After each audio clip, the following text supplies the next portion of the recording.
Okay, hello. So in last class I was talking about Vedic phase. This map here represents the early Vedic settlements. Early Vedic phase जो हम discuss कर रहे थे. So as you can see, most of the settlement is around Indus, its tributaries, perhaps Saraswati river is here. Most of the settlement is around in this area only. The penetration to Ganga, Yamuna, Doab has not occurred as of now, but it does occur in the later Vedic phase. So जब हम सप्त सिंधु बात करते हैं, land of seven rivers, then सप्त Sindhu does not include Ganga and Yamuna. It only includes Indus tributaries, Saraswati. Okay. So this is the early settlement. This area here represents the migration of Indo-Aryans from northwest frontier.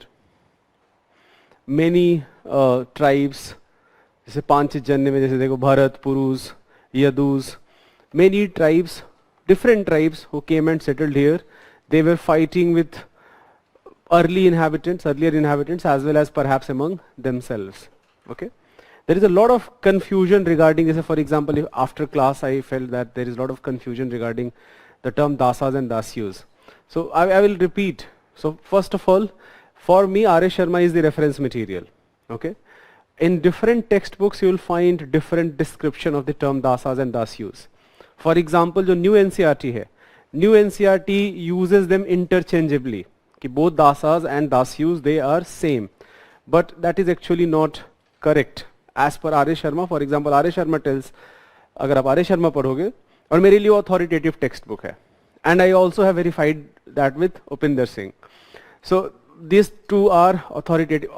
Upinder Singh आपको पढ़ने की जरूरत नहीं है. The daughter of our former Prime Minister Manmohan Singh, she is a great historian. She has written a fantastic book called Ancient India and Early Medieval India, right? So even in that book, these two terms are given separately.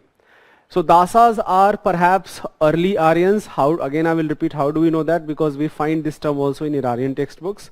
We do not find the term dasyus. But there is no doubt that Aryans were fighting with both dasas and dasyus. That is the only common thing. Apart from that, these are two different group of people. So there should be no confusion here. I also felt that after I am very sure a lot of you must have some engineering background.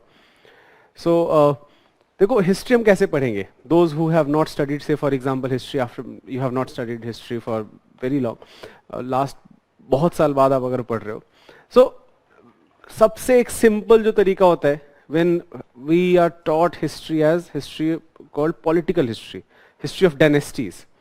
The Mauryan Empire came, then Satavahanas were ruling, Cholas, Cheras, Pandyas, then Guptas came in northern part of country, so on.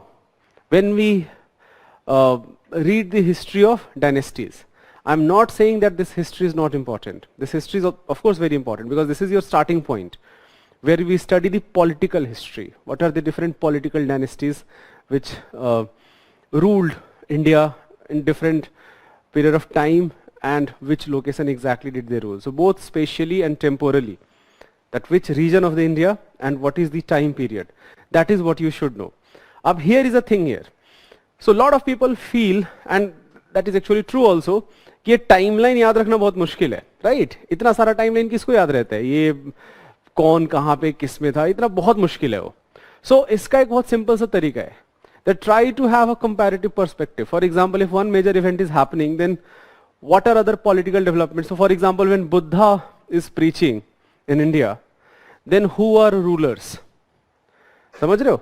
So try to have a comparative perspective, comparative analysis, and do that for entire history. For example, let's say when Babur came to India, then who was ruling South India? So things like that. समझ रहे हो? So you have to have some sort of comparative analysis. That will help a lot in your preparation. And the good thing is that UPSC does ask a lot of questions like this. They will never ask you exact year. वो सब state PCS में आता है कि exact year पूछा है. ये नहीं पूछेंगे.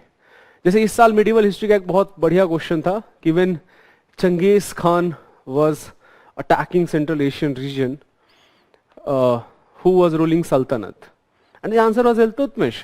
Right, so when you try to read things in comparative perspective, things become better. You will be able to memorize things for a larger आपका जो मेमोरी है वो ज़्यादा टाइम के लिए आप मेमोरी में रख सकते हो उस चीज़ को, ठीक है. So this is something which you need to do. आप बहुत बार जब पढ़ोगे, 2-3 बार पढ़ोगे, so automatically you will be able to pick up things. So do not read history like some linear thing which is happening. Read history in themes. When you read it in themes, it becomes interesting. You also find similarities. For example, in the first class I told you, history does not repeat, but it does rhyme. You also try to find similarities, that if same things are happening, same set of reasons, maybe prevailing circumstances are different, but the reasons हैं वो almost same से हैं. This is especially very very true when you study modern history or world history. Ancient medieval में why it is, ancient में especially why it is very difficult to do that, because ancient में पहले तो history को deconstruct ही कर रहे हैं. We are deconstructing, reconstructing history. But the first we are trying to understand what is happening. Only then we will be able to pass judgment. If we do not know what is happening, then how can we pass judgment, right? So we cannot pass judgment on different dynasties. We have some idea, but we cannot pass a lot of judgments there because we do not have a lot of information. So one very aspect is political history. And how do you read political history? ये important है. Second comes economic history. So economic history basically means that it will start with, so for example, in case of early settlement, it will start with subsistence strategies.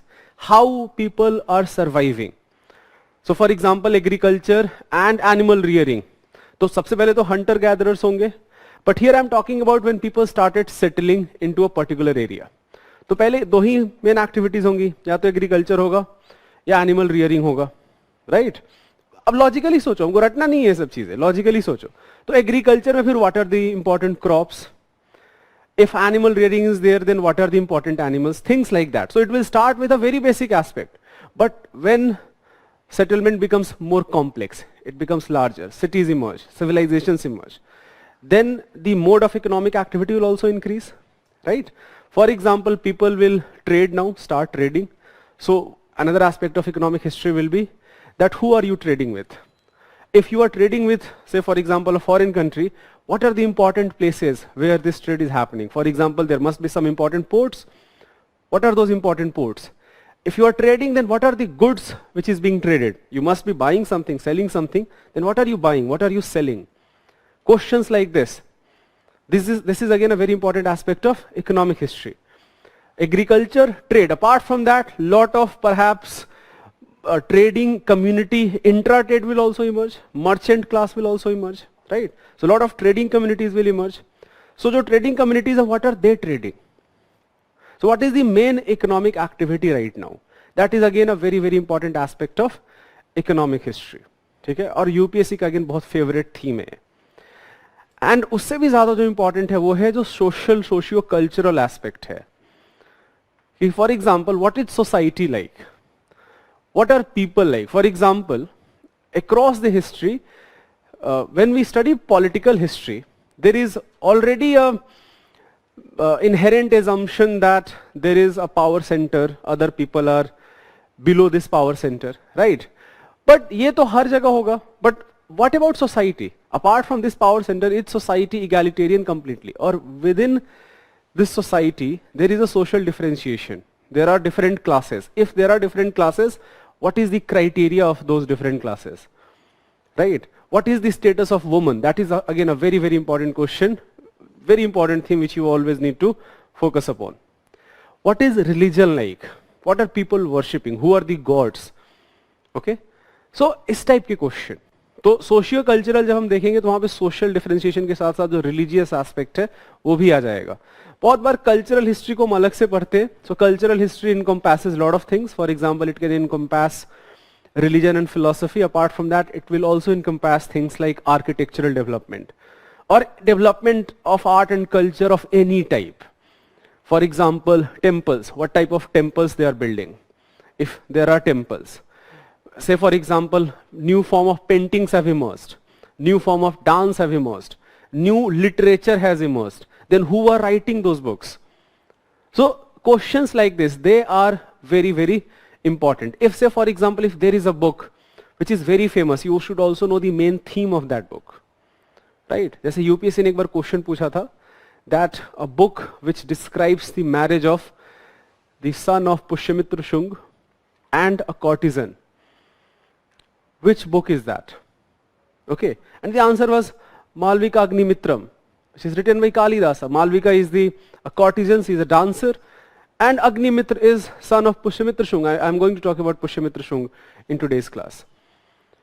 Son of Pushyamitra. So इस type का आपको thematically, जैसे for example कल के class में मैंने आपको बृहदारण्यक उपनिषद की बात बताई. When Gargi is debating with Yagyavalkya, you should know this theme. That okay, there is something like this which occurred, because again, why? ऐसे तो बहुत सारे debates होंगे, but why Brihadaranyaka Upanishad? Because we have a Brahmavadini, we have a woman philosopher. So that is a very very important theme again. तो ऐसे हमको पढ़ना है. So those who have still confusion, this is how you have to focus. You try to divide history mainly into political, economic and social aspect. In political, stories mainly about kingdoms, dynasties. In social history, stories about common people. Common people, what is the nature of society? In economic history, you study how are they surviving, what is their main mode of economic activity, things like that. Cultural history, art and culture में वो आपको detail में कराएंगे. ठीक है? So इससे थोड़ा सा क्लैरिटी है कि हम कैसे चीजों को पढ़ सकते हैं. And last thing, always try to see in comparative perspective. For example, economic history हमने पढ़ा. So how economic history of, say for example, early Vedic people versus later Vedic people, how different type of economic activity has changed, or how social differentiation has changed, things like that. So always try to have a comparative perspective, because when you compare, then again हम ज़्यादा time तक उसको याद रख पाएंगे, rather than remembering things in silos.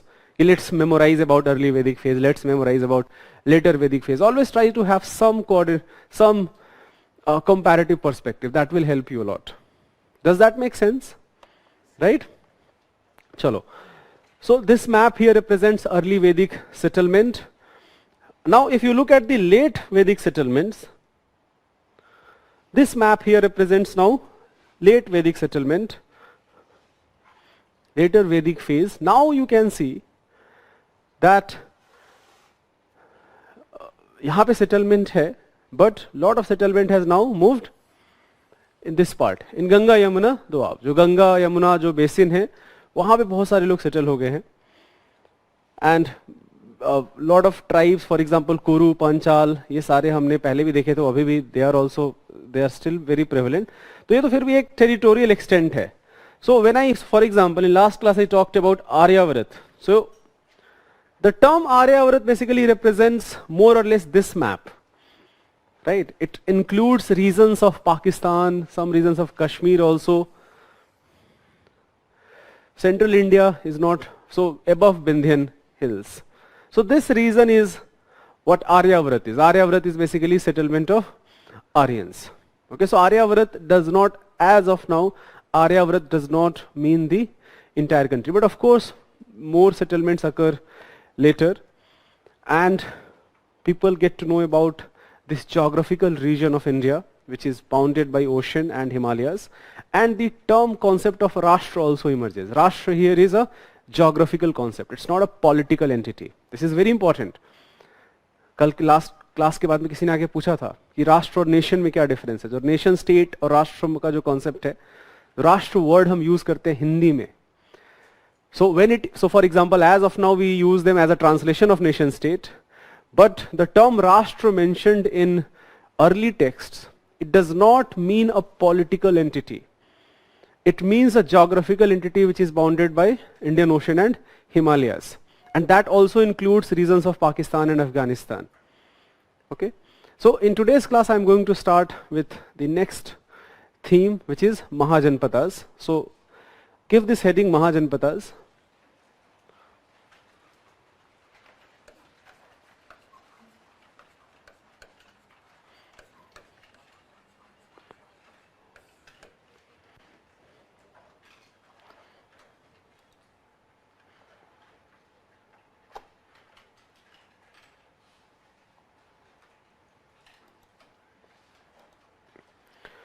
हाँ अभी करेंगे. Drishti is asking, we are only studying North Indian history. I will come to that. Don't worry. I will come to what is happening in Deccan part and what is happening in southern part. I will come to that.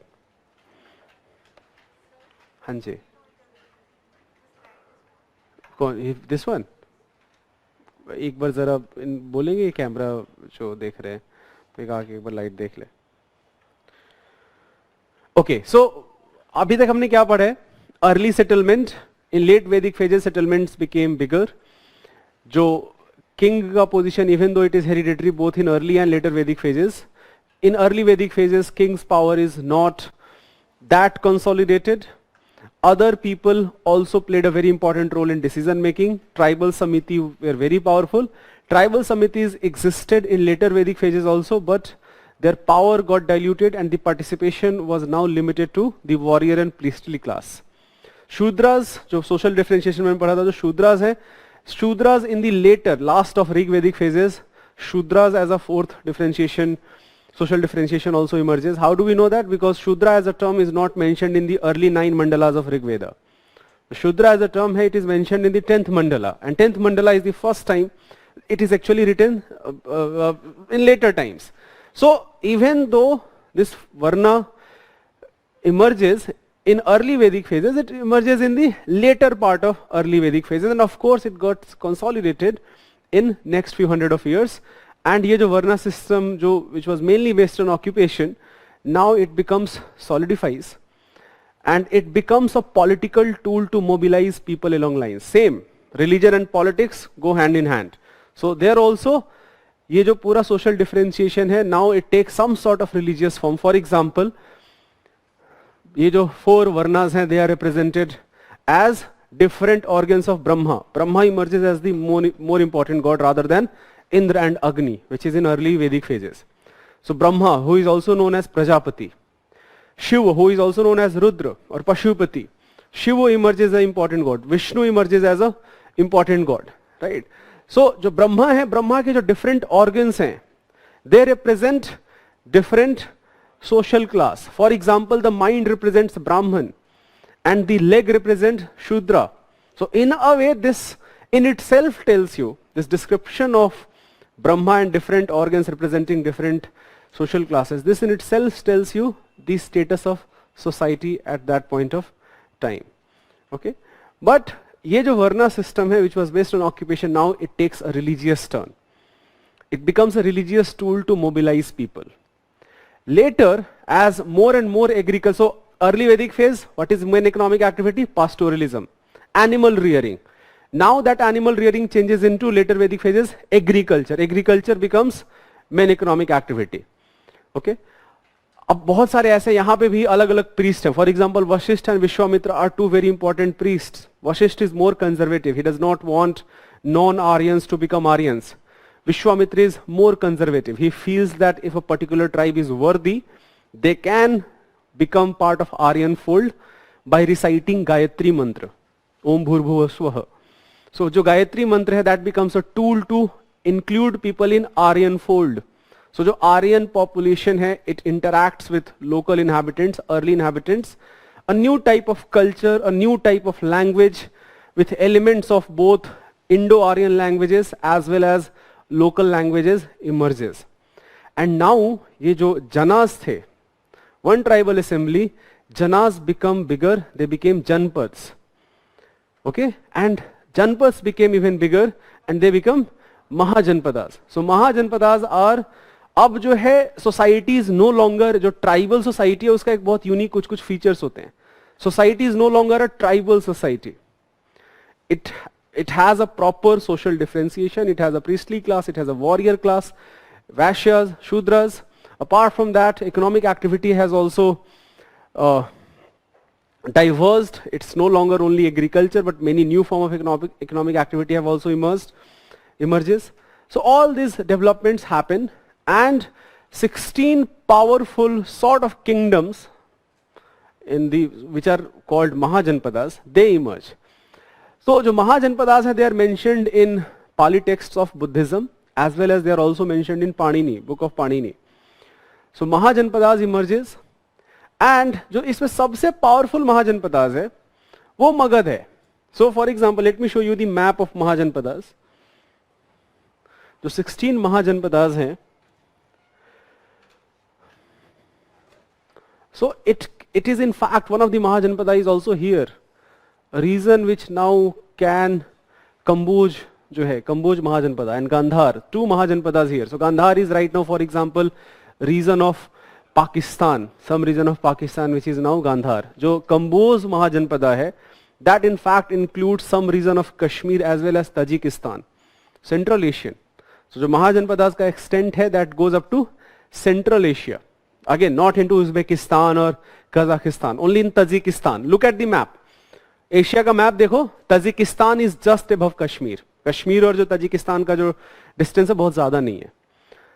So one of the mahajanapadas is Kamboj which has regions of Kashmir as well as Tajikistan.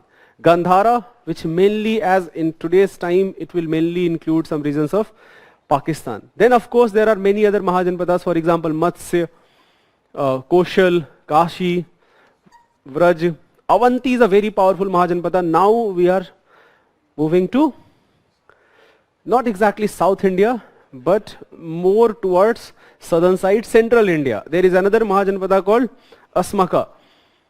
So 16 mahajanapadas emerge. जो सबसे powerful, हमको नाम यहाँ पे याद, सब सारे याद रखने की जरूरत नहीं है, बट जो सबसे पावरफुल है, they are of course Avanti is a very powerful mahajanapada. Magadha emerges as the most powerful mahajanapada. Kaushal is again a very important one. Gandhara is again a very important. These are some of the Mahajanpadas you should be aware about. So in fact I have a list here. This list here basically tells you ये Mahajanpadas का नाम, their capital, and what is the modern location. So for example, you have to identify these places in modern times. Where will be these places? So Ang, capital is Champa. Right now it is Munger and Bhagalpur, जो बिहार में है. So Ang, of course, very soon Ang is occupied by Magad, right? And Ang, if you can recall, if someone has read Mahabharat, then when Karna was denied this opportunity to showcase that because he does not belong to warrior class, he cannot participate in जो भी एक demonstration of power of princes हैं. So then Duryodhan comes and gives him this kingdom of Ang, right? So this is the Ang Raj, and that is why Karna is often called Angaraj. So this is Ang kingdom.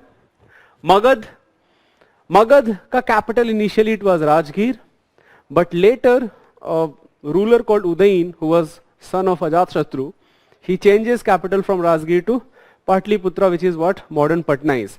Now this is a very accurate description because we know about the geography of Patna not from one sources. For example, one of the most important sources about Magad rule is what Megasthenes wrote in Indica. I will talk about Megasthenes also. Kashi emerges, again a very powerful Mahajanpada. Vats, so Kashi is Banaras, modern jo Banaras hai. Vats, Kaushambi, which is modern region around Allahabad. Koshal, capital is Shravasti, which will be eastern Uttar Pradesh. In fact, jo Ayodhya hai, Ayodhya is a very important part of Koshal. Then Saurasena, Mathura, modern Mathura. Panchal ka capital is, again it has two capitals, Ahitshatra and Kampilya, which is now what western Uttar Pradesh is. It also includes some region of Nepal. Kuru, Andhra Pradesh, which is right now Meerut and southeast Haryana. Matsya, the capital is Viratnagar, which is what modern Jaipur is. Chedi, Sothivati Banda, Bundelkhand region jo hai. Avanti, Ujjain, again Avanti has two capitals. Avanti is a very, very large Mahajanpada. In fact, Avanti is the biggest challenger of Magad. So Magad and Avanti, they emerge as the two most powerful Mahajanpadas. However, in later times, Avanti is destroyed. Their power is destroyed. Avanti is there, but their power is destroyed by Magad. So Avanti has two capitals. Ujjain to look after the northern part of the Mahajanpada, and Mahismati to look at the southern part.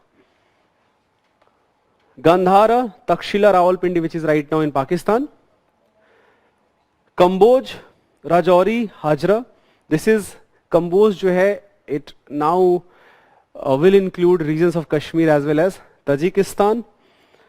Asmaka, which is now at the bank of Godavari. So as now we have jo Mahajanpadas hai, they have entered into Deccan region. Vajji, which is modern Vaishali. And Malla, which is Deori, again in Uttar Pradesh. Right, so if you look at this list, you'll realize that most of the Mahajanpadas are centered around this Ganga Yamuna Doab, right? Bihar, UP, Haryana, Delhi का जो पूरा region है, Delhi is also part of this. So यहाँ पे location है. Few Mahajanpadas, for example, Avanti and Asmaka, it goes to Deccan region, while Gandhara and Kamboja, it also goes to Central Asian Northwest frontier जो हमारा है वहाँ पे है. Okay, so just write down few things here. Give the heading Mahajanpadas.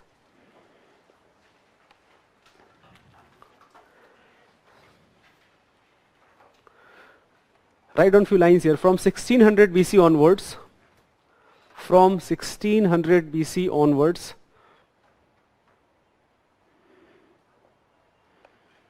from 1600 BC onwards, due to agriculture surplus, due to agriculture surplus, due to agriculture surplus, extensive use of iron, extensive use of iron, regular taxation, regular taxation, large territorial states emerged, large territorial states emerged.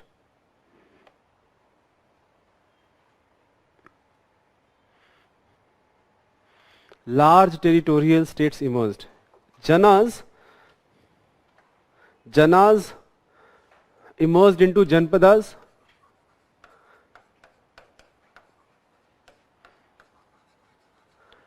Janas emerged into Janpadas, and Janpadas grew into Mahajanpadas.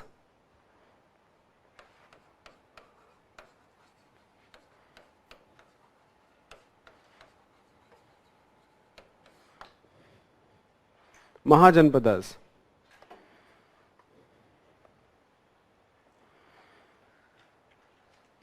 Pali texts mentions 16 Mahajanpadas. 16 Mahajanpadas.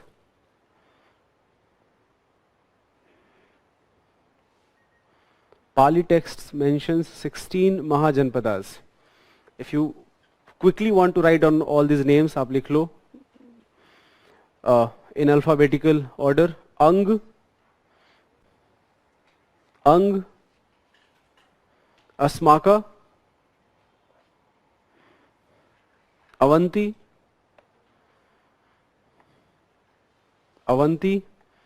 Chedi,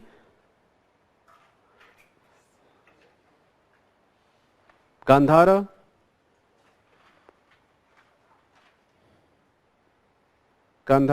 Kamboj, Ang, Asmaka, Avanti, Chedi, Gandhara, Kamboj, Kashi, Koshal, Kuru, Magad, Malla,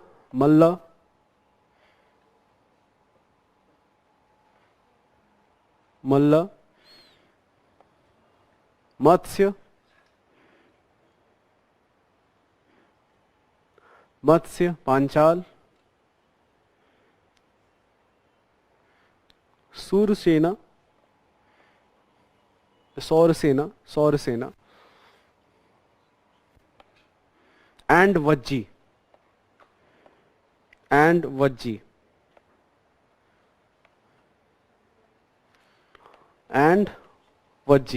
Vajji is Vaishali, again in Bihar, considered to be the first republic of the world. अब देखो यहाँ पे भी जो political system है वो बहुत different है. So different types of political systems emerged. In fact आप लिख सकते हो, write down. Different political systems emerged. Different political systems emerged For example,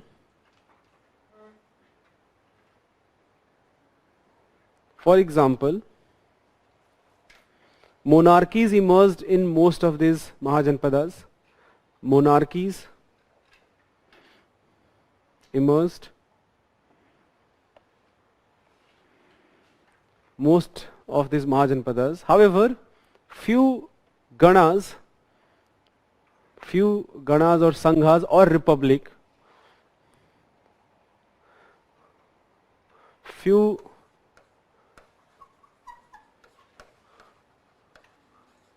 they can be considered as republic,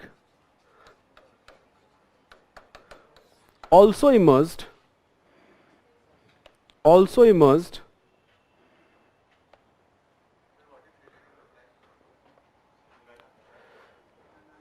ganas, sanghas. So for example, sort of oligarchy, not ruled by one person, but a group of people, a group of clan came together and ruled a particular Mahajanpadas. Republic, that is an oligarchy. Sorry? Ganas, Sanghas, they are sort में आप bracket में लिख लो, these are republics.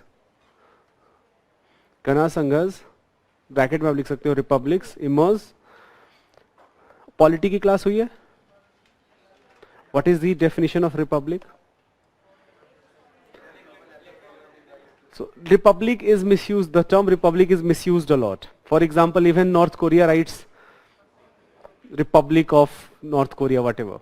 Even China uses the word republic. So republic is misused a lot. But republic has two very important meanings. First, it has some elected head. And second, the rule mainly lies with people. The people are the very important part of authority. So again, republic as a word is misused a lot. So for example, India is a democracy, but at the same time also a republic. So democracy is important because we want majoritarian government. Majoritarian in the sense the party which has won the maximum number of seats. But republic at the same time, the definition of republic that ensures that minorities are also protected. Right? So democracy only cannot protect minorities. It has to be a republic also. So they both are different concepts. So republic एक जो बहुत important aspect है, elected head होना चाहिए, और जो people हैं, they should be the source of authority. Anyways, so they were some sort of oligarchies. They were a type of oligarchies. Oligarchy.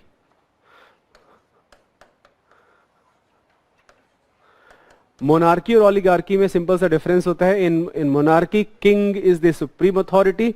In oligarchy there is not one king, group of elites who come together and rule a country. So it's not a democracy, by the way. It's not Vaishali is not a democracy. So oligarchy, where a group of people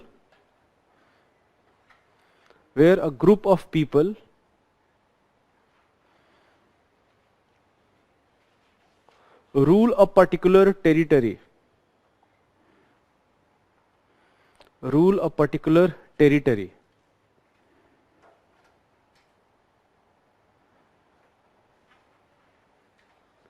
For example, Vajji. Vajji is a very famous. Vajji is what modern Vaishali is.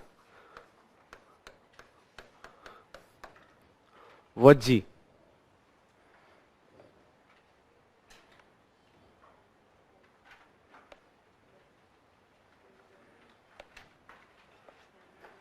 So Vajji, जैसे Vajji was actually ruled by 8 clans together. There was not one king. 8 clans came together and ruled Vaishali. Out of this 8 clan, the most powerful clan was Lichvis. So Lichvi is a very powerful clan which you should know. So Vajji, for example, is one of those cases where it is republic. ठीक है? हमने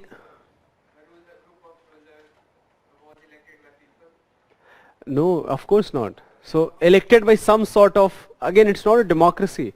So he is asking that were these rulers elected by people? No, they were not. as I told you, republic does not have to have a democracy.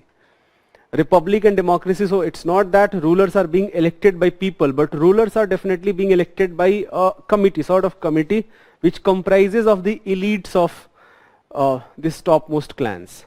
So there is not one ruler, but the entire city, this Mahajanpada is being ruled by a people, elite class जो हम बोल सकते हैं जिसको, जैसे Licchavis for example, out of this elite class एक सबसे जो मोस्ट इंपॉर्टेंट elite class है वो लिच्छवीज है, right?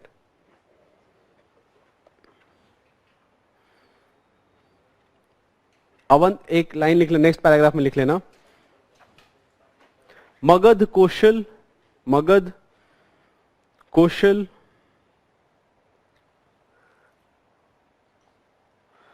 Magadh Kaushal Vatsa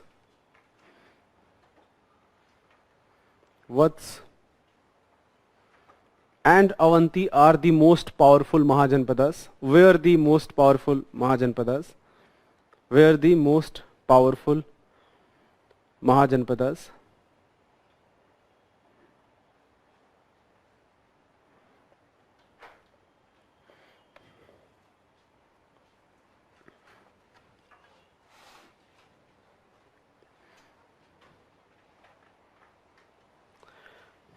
There is also a very interesting description that Kamboj, here, this Kamboj was connected to Magad via road, an ancient road which existed from Kamboj to Patliputra. That road is called Uttarpath. तो आप एक लिख सकते हो यहाँ पे,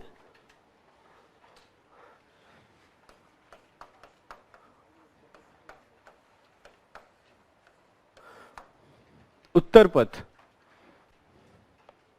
It connected Patliputra and Kamboj. Uttarpath, it connected Patliputra and Kamboj.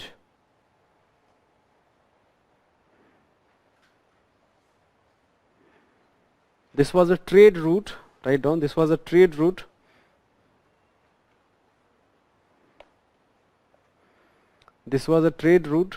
which mainly followed along the river Ganga.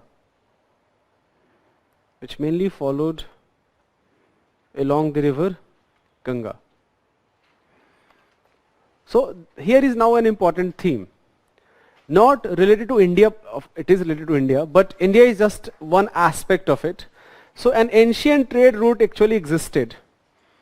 That ancient trade route connected China, here China, all up to India is again a very, very important center here, Central Asia, some parts of Africa, and then finally Europe. This ancient trade route which connected China to Europe, it is called Silk Route. जैसे international relations की classes में या in general जब आप पढ़ोगे हिंदू, कभी कभी IR पे अगर चाइना पे आता है editorial, you will find this China's initiative called one belt one road initiative. पढ़ा है ये term? So this one belt one road initiative is China's way of reviving this ancient trade route which existed, right, which is based on this Silk Route. So India is a very, very important center of this Silk Route. So maybe ये जो उत्तर पथ है, this is an offshoot of this Silk Route. Offshoot मतलब main centers यहाँ पे कहीं पे होंगे, जैसे for example Gujarat is a very important center, this is a very important center. But these are of course offshoot, that goods from other parts of the country, they were transported to these important trade centers, and from here they were sent to other parts of the world. So जो उत्तर पथ है, and by the way, जैसे Grand Trunk Road है, Grand Trunk Road which was led by Sher Shah Suri. So that also further renovates and adds lot of new things to उत्तर पथ. So ये याद रख लेना, उत्तर पथ एक बढ़िया थीम है. No, they are not exactly same. So GT Road is attributed to Sher Shah Suri, which was made in medieval times. Uttarpath existed much before that. Okay. Give the heading Rise of Magad Empire.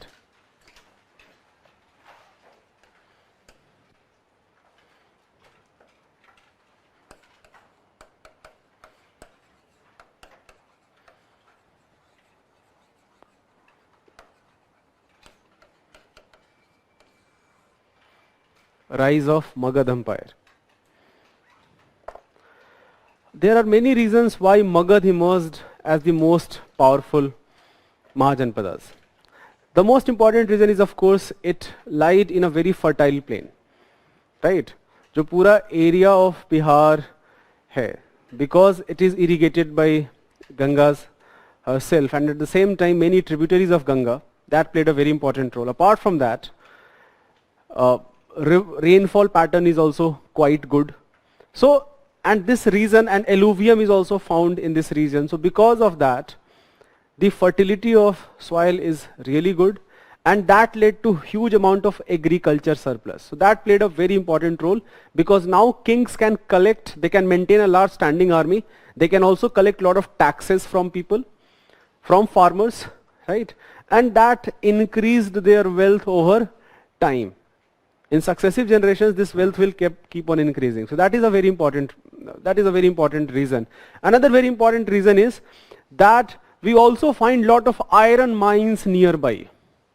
So Magad, out of iron is known to Aryans, Indo-Aryans, but Magad has found some of the largest iron mines, for example in Chota Nagpur Plateau, in other surrounding regions. So they have come up with not only iron based, say for example, equipments for agriculture, but also iron based equipments. That plays again a very important role in the rise of Magad Empire. Another reason, Magad ka jo initial capital hai Rajgir hai. So if any one of you have ever been to Rajgir, it's a beautiful place to visit. So Rajgir is surrounded by mountains. So there are natural forts. To enter into Rajgir in itself is a very difficult thing. So these mountains are like natural forts. आप mountain को तो आप तोड़ के नहीं जा सकते, right? So these are natural forts which protects Rajgir. Later, when the capital changes to Patliputra by Udayin, now Patliputra is again a very natural water fort, because Patliputra, it has very less width, but it has a huge length. And from all regions it is surrounded by river, at least from most of the site it is surrounded by river. Ganga is of course one of them. Apart from Ganga, there are other rivers also, tributaries of Ganga. Kandak, Saryu, not Saryu, sorry. Son. So all these rivers are surrounding Patna. So this is a natural water fort. So it cannot be easily attacked. And again a very important reason is that everybody knew about horses. Horse is not a distinguishing factor. But now people of Magad also got to know about elephants. That in forests there are elephants, and even these elephants can be domesticated. And we have account that hundreds of elephants were part of Magad army. Because of all these reasons, Magad emerges as the most powerful Mahajanpadas, and very soon, one by one, it emerges. Lot of Mahajanpadas were annexed as part of Magad. Other Mahajanpadas who challenged Magadhan authority, they were suppressed, their power was suppressed. Another very important reason which R. S. Sharma mentions is that people of Magad, in last class I told you that people of Magad are looked down upon. They are looked down upon. Now they have recently been Vedicized. There is a term here I am using, Vedicized. Vishwamitra, remember Vishwamitra, including non-Aryans into Aryan fold, right? So sociology जब आप पढ़ोगे, society, Indian society पढ़ोगे, a very important term you are going to study is called Sanskritization. Sanskritization is where people of lower classes adopt practices of upper classes to enhance their social mobility, right? So the Sanskritization process has occurred throughout Indian history. This is also, so for example, these are the people who have recently been Vedicized, and they are more enthused because they are looked down upon. So they are also more enthused to establish their supremacy. So they are much more enthusiastic in consolidating their empire. And because of that, Magad emerges as the most powerful Mahajanpadas. Just write down few things here. It lies in extensive fertile plain of river Ganga. It lies in extensive fertile plains of river Ganga.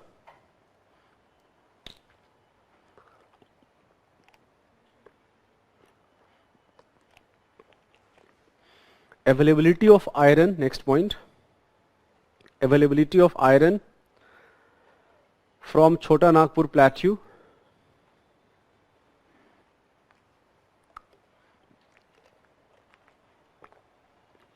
Chota Nagpur Plateau. Next point.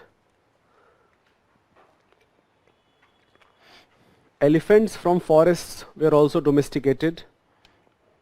Elephants from the forests were also domesticated and included in the army.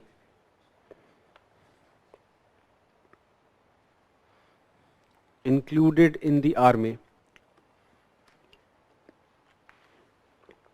Included in the army.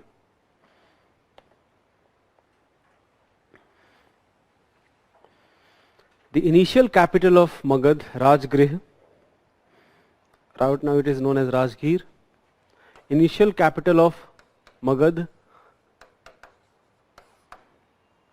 Rajgrih. It's surrounded by 5 hills. It's surrounded by 5 hills.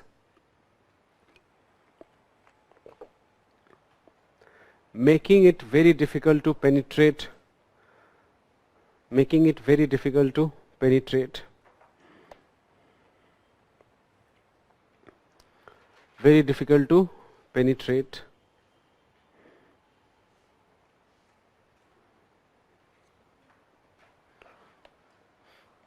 The later capital Patliputra, write down the next point. The later capital Patliputra. The later capital Patliputra was a natural water fort. Natural water fort. Water fort.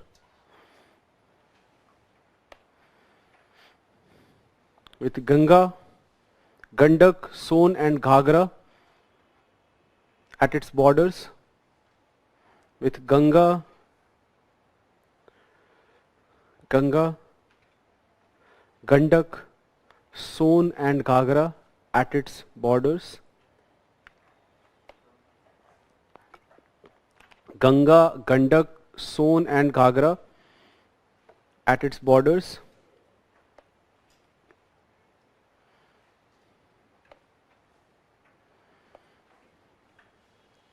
Important ports like Tamralipti, important ports like Tamralipti,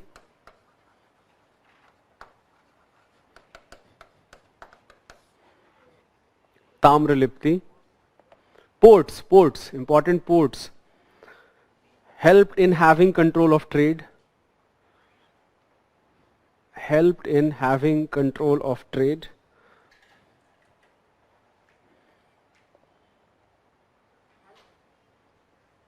Control of trade.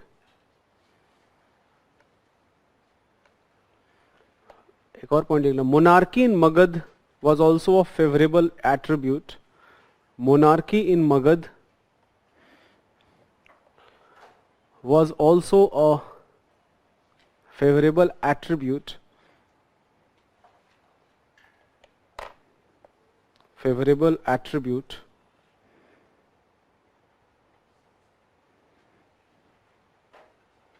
And एक last point लिख लेना. The people of Magad were seen in low esteem.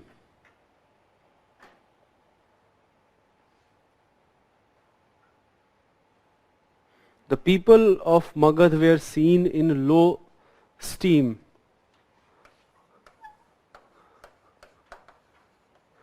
They recently had been Vedicized.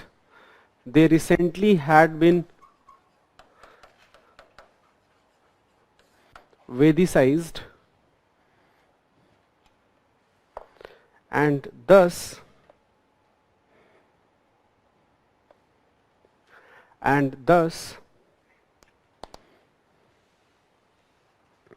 showed more zeal for the expansion of their kingdom. More zeal. Zeal means enthusiasm. More zeal for expansion of their kingdom.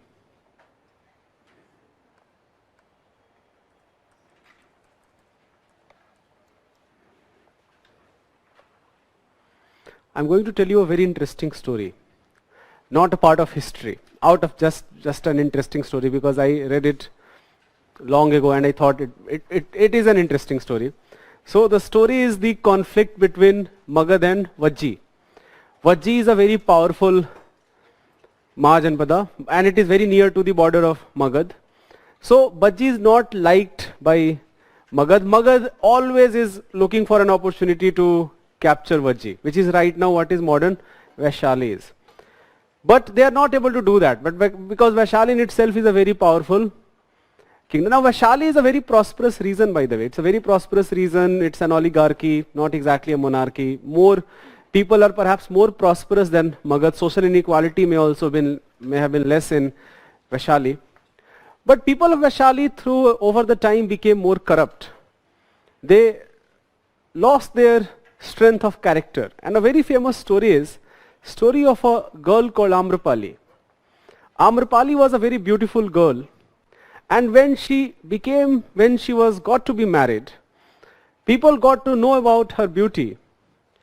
And there was a sort of conflict. In fact, the nobles and princes, they started fighting among themselves that they will marry Amrapali.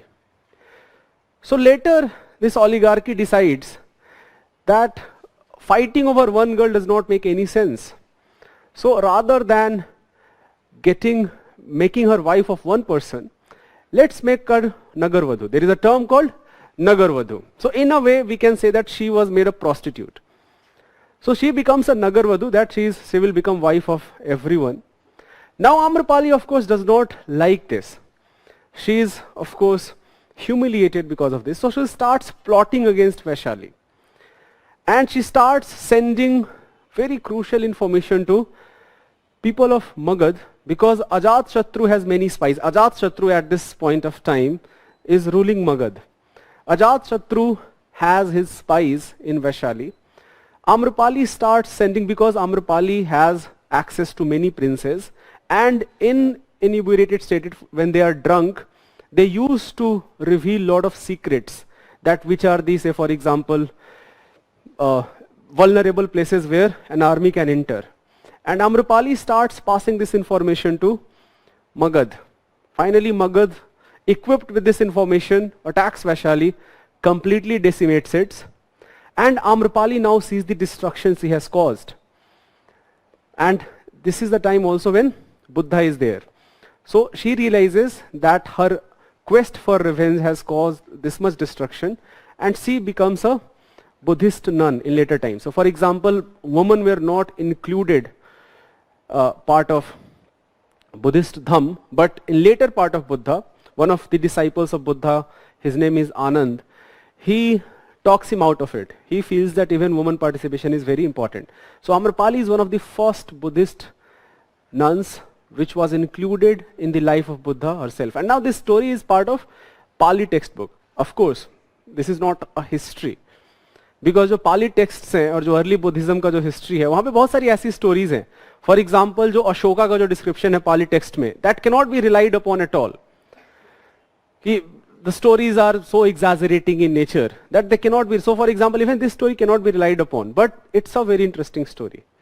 Anyways, give the heading Magad Empire and important dynasties.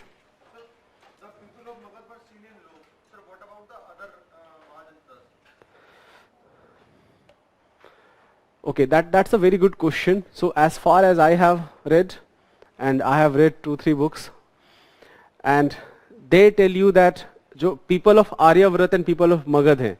So people of Aryavrat are who are the original Aryans, and people of Magad are who became Aryans, who were inducted into Aryan fold later, right? So what about, so for example, what about people of Avanti? I don't know if the people of Avanti are original Aryans who had come from Central Asian region, but we do not find such instances where people of other Mahajanpadas are seen with contempt or seen in low esteem. Okay, so there is a clear demarcation, Magad versus Aryavrat. Aryavrat, and this is again a demarcation not for Mahajanpada, by the way. This is very important. This is a demarcation in case of later Vedic phase. थोड़ा सा 100-200 साल हमको पहले जाना पड़ेगा. Before Mahajanpadas emerged. But now these people have more zeal because they have entered into Aryan fold, and they have to demonstrate that they are much more than capable than any other Aryans there are. Okay? Sir, within the Mahajanpada, like Magad, the ruling class is belong to Aryan, or they are also non-Aryan? No. So again, we do not know about their initial identity, but we definitely do know that the ruling class of Magad Empire hai, they have become Aryans by now. But the ruling class, when the ruling class have become Aryans, there is no doubt about that. Okay, but we cannot say with certainty about their initial identity. Okay, Hanji. No. In fact, all of them have. But Magad has a much larger standing army. For example, before Chandragupta Maurya, I will talk about Mauryan dynasty. But before Chandragupta Maurya, Nanda Empire is a very powerful empire. Now Nanda, many descriptions are there that there are 100,000 people, more than 20,000 cavalry, 5,000 elephants, such type of description you find. And in fact, you find that when Chandragupta Maurya becomes king, Chandragupta Maurya even had much larger army. So even the description of army of Nanda Empire in itself is quite difficult to imagine. Like comprehending that in such ancient time a kingdom had such a large standing army. But that army further increases during Chandragupta Maurya. However, standing army now is a common feature across all Indo-Aryan settlements. But the army of Magads, because they can feed this army, they have agriculture surplus, they are also taxing more, they are engaging into regular trading activity. Because of all these things, they can maintain this large army. Okay? So the first dynasty, the first ruler, most important ruler of Magad Empire, where Magad established some sort of supremacy over other Mahajanpadas, is a ruler called Bimbisar, and he belonged to a dynasty called Haranyak dynasty.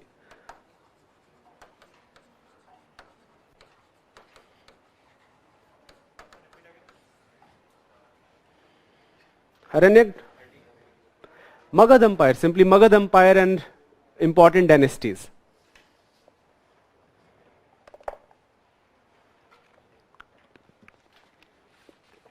Magad Empire and important dynasties. Haranyak dynasty ruled Magad from 544 BC to 412 BC. I should also tell you that ये जो years हैं, we use lot of sources to come to these years. So you will find that there will be anomaly. For example, in different textbook, you will find थोड़ा बहुत इसमें difference हो सकता है कि ये 4-5 साल या 10 साल इधर उधर हो सकता है. So the first ruler of Haranyak dynasty is Bimbisar.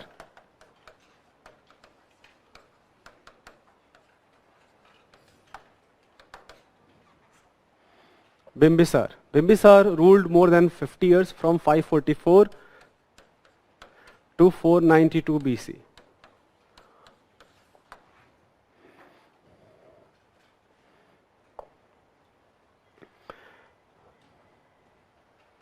He was a contemporary, write down in bullet points, he was a contemporary of Lord Buddha.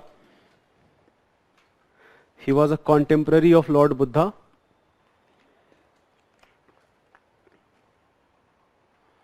He was contemporary of Lord Buddha. He had the largest standing army.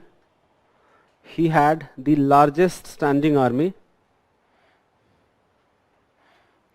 Largest standing army out of all Mahajanpadas.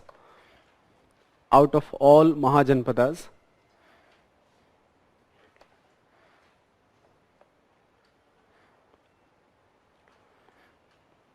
All Mahajanpadas. He is also the first king. He is also the first king who started matrimonial alliances.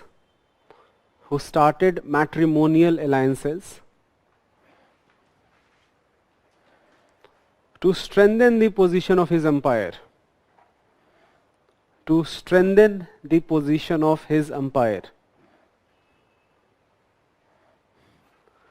To strengthen the position of his empire.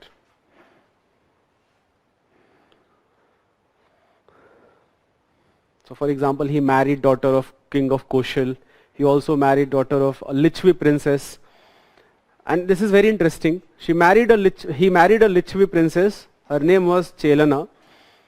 And she was mother of Ajatashatru, who becomes the second important king of Magad Empire. But despite the fact that his mother belonged to, she was a Lichvi princess, that did not stop Ajatashatru invading Vajji and destroying the state. Anyways, he also fought with, write down, this is a very interesting description, not because of the conflict, but he also fought with Avanti king of Avanti, Pradyot Mahasena,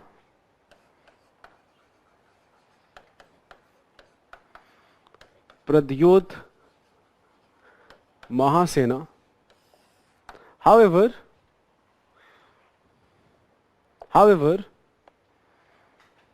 when Mahasena suffered from jaundice,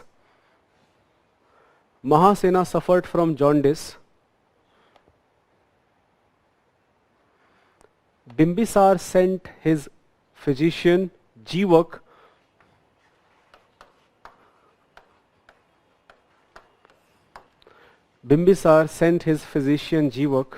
to treat him.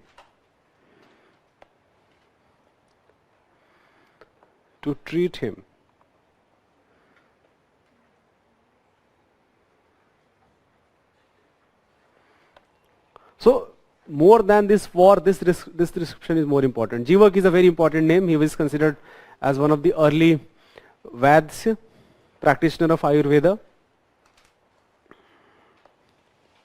Next is Ajatashatru.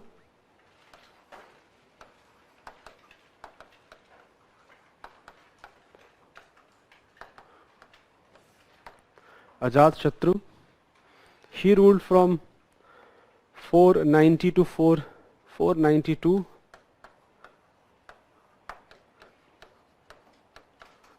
to 460 BC. Again, he is also contemporary of Buddha, but Buddha died when Ajatashatru was ruling Magad. So आप लिख सकते हो in fact. Achha, by the way, even before than that, you should know he is also called Pitrihanta. A very few instances where patricide, killing of father for empire has occurred in ancient India. So this is the first instance. In later part, as history develops, you will find that these are much more common. But this is the first instance where patricide occurs. So आप ये लिख सकते हो in fact, he occupied the throne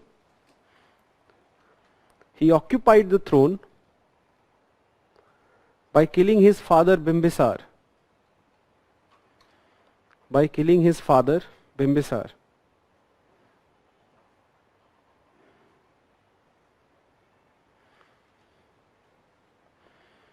He was contemporary of both Buddha and Mahavir.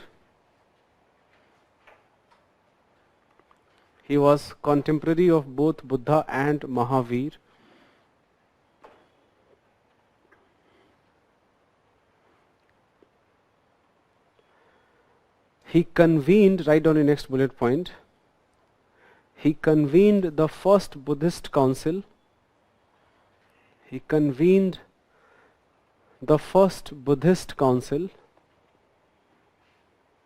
At Rajgrih.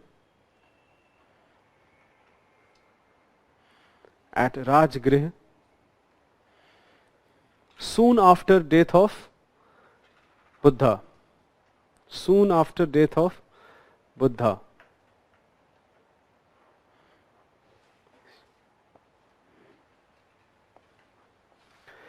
Buddhism and Jainism as a theme जो है लिखना नहीं है. Buddhism and Jainism as a theme, I will introduce it. I will make you write few bullet points.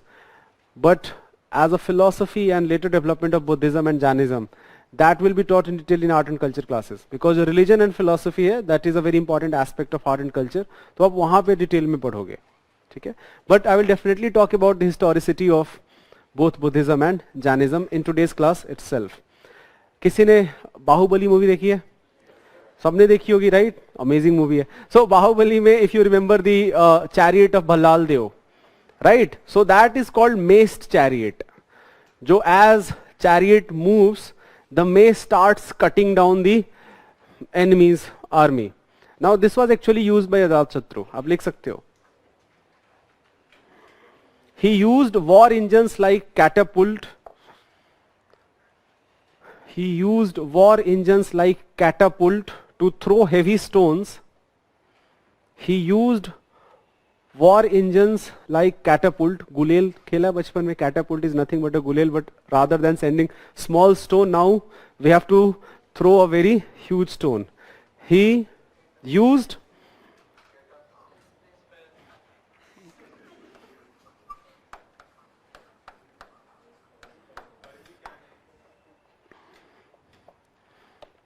a war engine like catapult and maced chariots.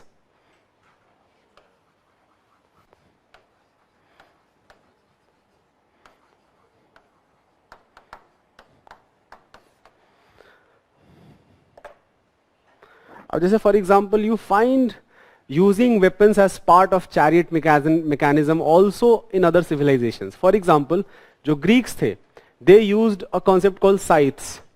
जैसे Alexander used साइथ्स. साइथ्स जैसे for example mess में क्या होगा, आपका जो chariot के आगे there is this metallic mechanism which butchers the enemy, right. जो साइथ्स होंगे जो व्हील्स पे लगे होंगे, rather than in front, they will be as part of wheels. So as you move, side से जो भी attacks होंगे, they will be neutralized. Okay?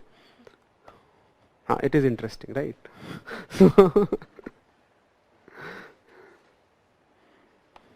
He won Kashi and Vaishali. He won Kashi and Vaishali.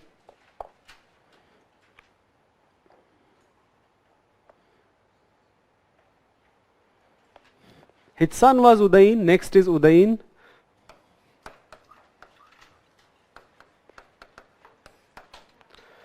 Udayin ruled from 460 to 444 BC.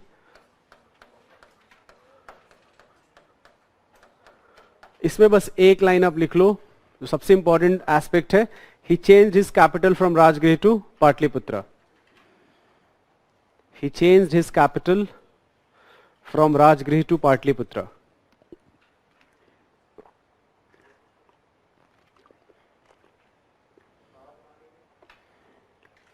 Rajgriha, from Rajgriha to Patliputra, which is modern Patna.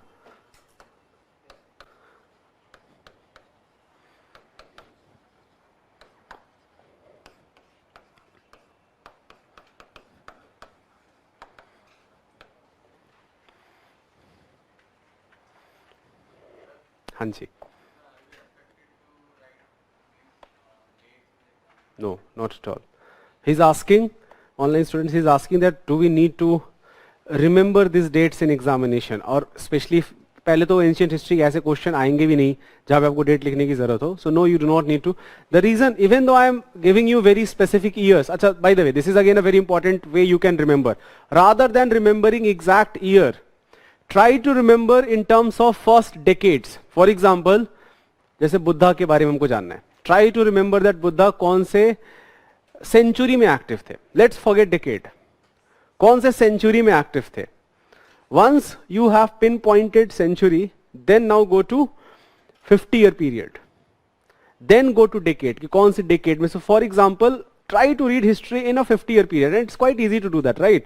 आप 50 year के अगर आप 20 आपने बना लिए line, तो आपका पूरा हिस्ट्री हो गया. आपने 2000 साल कवर कर लिया, सॉरी 1000 साल कवर कर लिया आपने. और आप 20 ऐड कर दो तो आपने पूरा एंशिएंट कर लिया कवर, और ऐड कर दो तो आपने पूरा फिर मिडिवल भी कर लिया cover.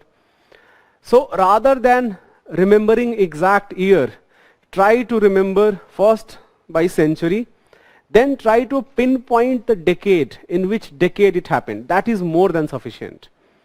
That is more than sufficient. For example, a lot of questions is asked by UPSC where chronology is given. Chronology is asked.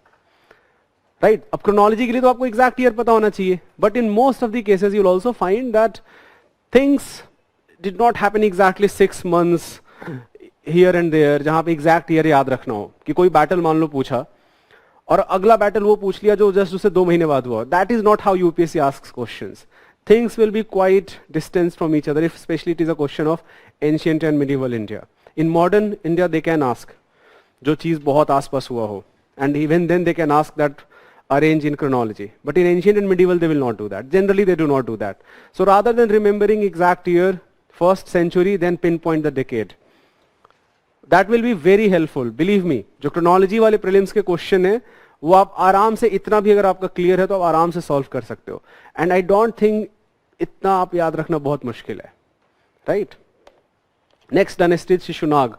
So this was Haranyak dynasty.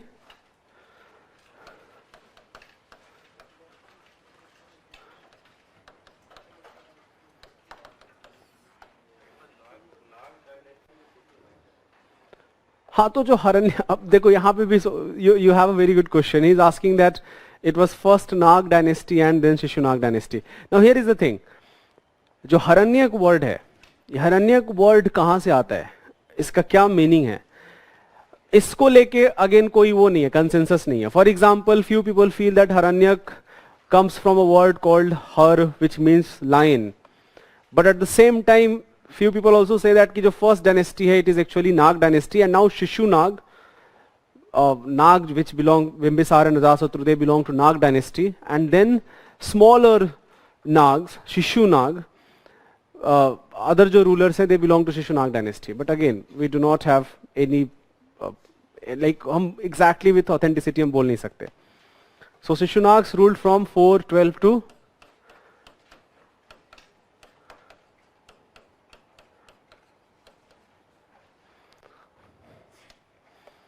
there is a ruler called Nag Dasak, who is the last Haranyak ruler.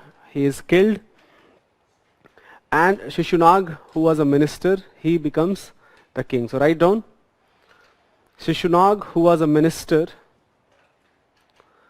Shishunag, who was a minister of last Haranyak ruler,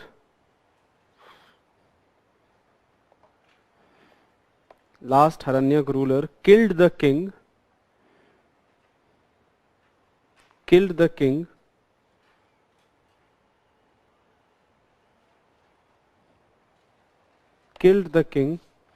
and set up his own dynasty.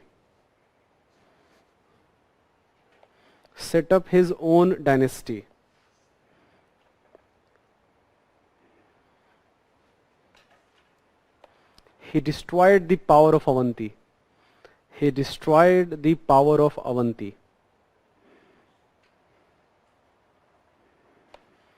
So this struggle between Magad and Avanti, which was going on for last 200 years, finally this struggle ended. Magad emerged as the most powerful empire. So Avanti was destroyed by Shishunag. Now his son, अब एक ही कारण है जो हमको नाम याद रखना है ये. His son is Kalashok.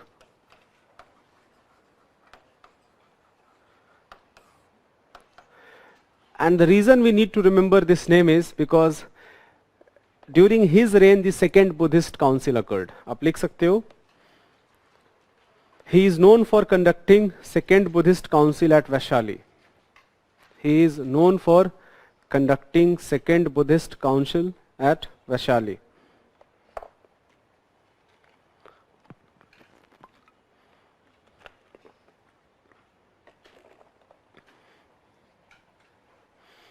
Then Nand dynasty.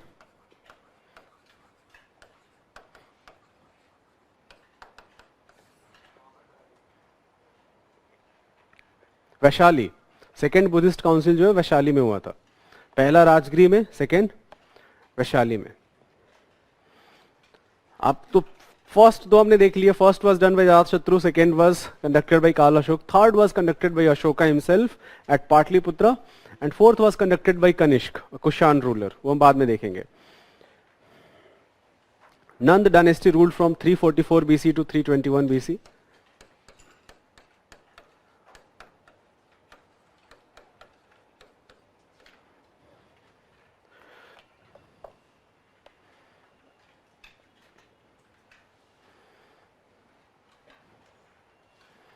The greatest ruler of this dynasty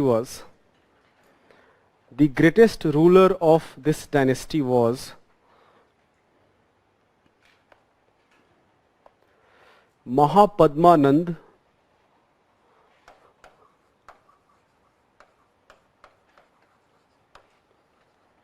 Mahapadmanand, who killed Kalashok,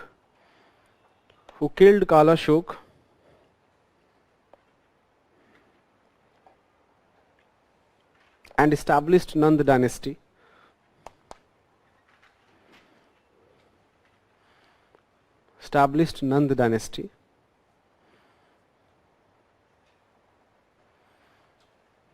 He is called Ekarath. Ekarath basically means the sole sovereign. There is no one who can stand up to him. The sole sovereign.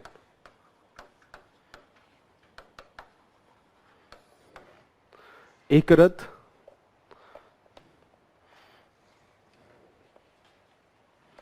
Such was the strength of his army. Write down the next bullet point.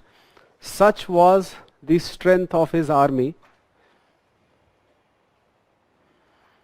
Such was the strength of his army that even Alexander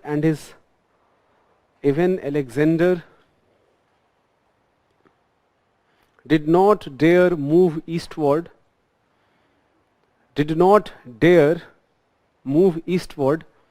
after defeating Punjab, after invading Punjab. Did not dare move eastward after invading Punjab. So I'm very sure all of you already know the story of Alexander and Puru.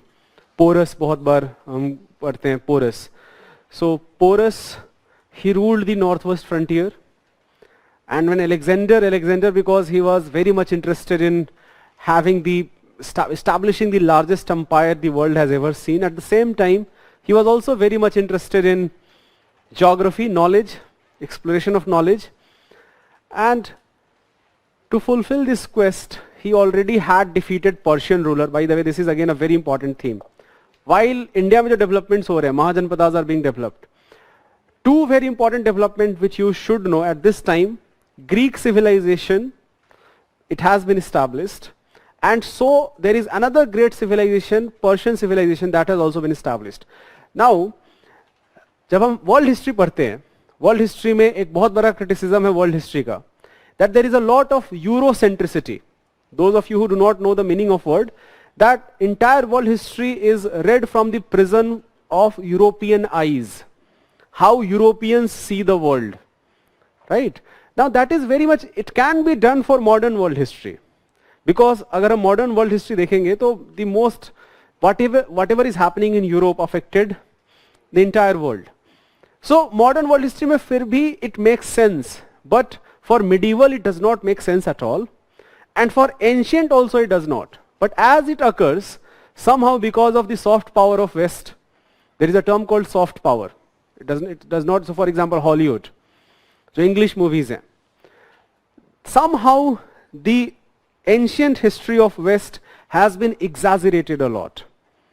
There were great empires which existed in rest of the world apart from Greek Empire. In fact, the two greatest empires which existed at this point of time is of course Mauryan Empire and Persian Empire. Persian Empire, although was destroyed by it was destroyed by Alexander himself. But one of the greatest ruler of Persian Empire is a ruler called Darius. And Darius का जो successor है वो Xerxes है. अब Xerxes जो है, you must, if you have watched 300, starred by Gerard Butler. So the way that entire battle is fraud. That never happened. जो movie 300 दे रखा है कि पूरा जो Xerxes का army है when Persia invades Greeks, and Greeks again, it is not just one city, it is divided into many cities.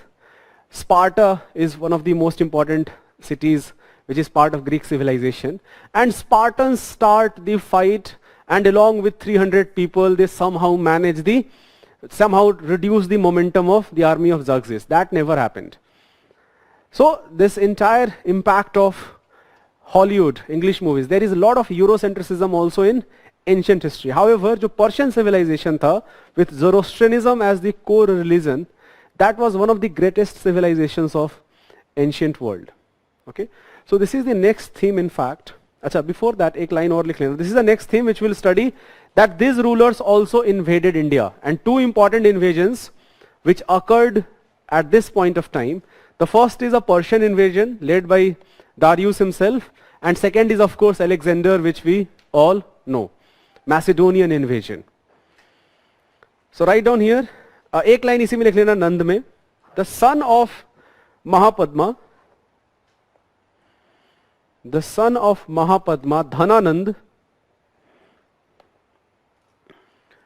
Dhananand was not popular with his subjects.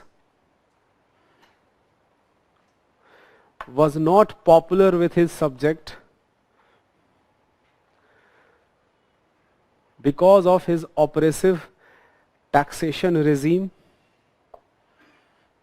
Not popular with his subjects because of his oppressive taxation regime.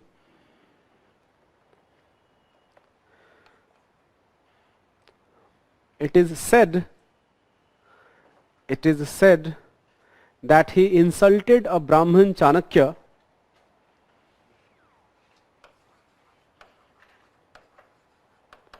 who is also called Kautilya at a lot of times, insulted a Brahmin Chanakya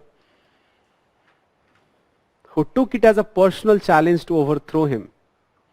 Who took it as a personal challenge to overthrow him.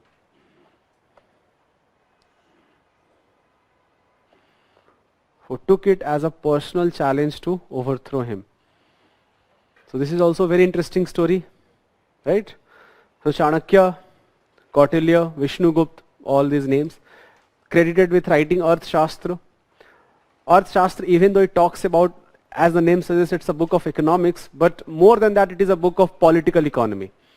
Right, so it is a book of political system, and economy is of course an important aspect, but more than economy, it is a book of political economy. So for example, Arthashastra talk about how administration, how a king needs to behave, what are the different departments, what are their responsibilities, etc., etc. So the story goes that Chanakya groomed Chandragupta. He saw potential in Chandragupta.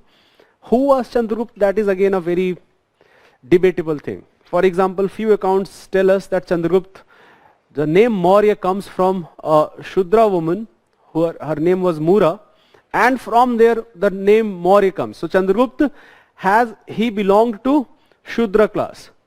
But then there is another account which tells us that Chandragupta actually belonged to a clan, an important clan, who was ruling modern day Gorakhpur. Right? And from there he now became the ruler of India. Yogi ji banenge PM. क्या कब बनेंगे? He seems to be the next candidate. No, I am no way comparing him to Chandragupta Maurya. That was just a joke. Anyways, so give this heading foreign invasions. First, before I talk about Chandragupta Maurya,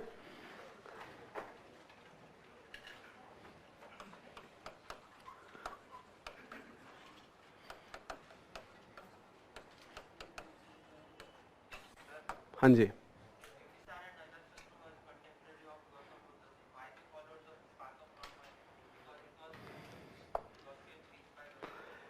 that's a very good question. He's asking, अच्छा, this is again a very important theme which I will come to it, but चलो अभी आप बोल रहे हो तो हम discuss कर लेते हैं. He's saying that Bimbisara and Ajatashatru, a person who organized the first Buddhist council, why did they not accept the path of non-violence? Right? Why a lot of wars occurred during the reign of Bimbisara and Ajatashatru? So here your assumption is that these kings have some great motive to establish non-violence in their society. However, the actual reality is that kings utilized Buddhist philosophy as to further consolidate their rule. So what happens is, say in general, अच्छा एक देखो अभी तक हमने क्या discuss करा है कि Shudras, Vaishyas, warrior class, Kshatriyas and Brahmins. तो एक थीम अभी तक हमने डिस्कस नहीं करा है, and that theme is that Brahmins and Kshatriyas, they are the ruling class, but they are not in a peaceful coexistence. A lot of times, because Kshatriyas did not like that Brahmins have so much say in their kingdom, and a lot of times Brahmins did try to utilize their power because they have the monopoly to recite chants, conduct sacrifices. So they wanted to consolidate their power more and more.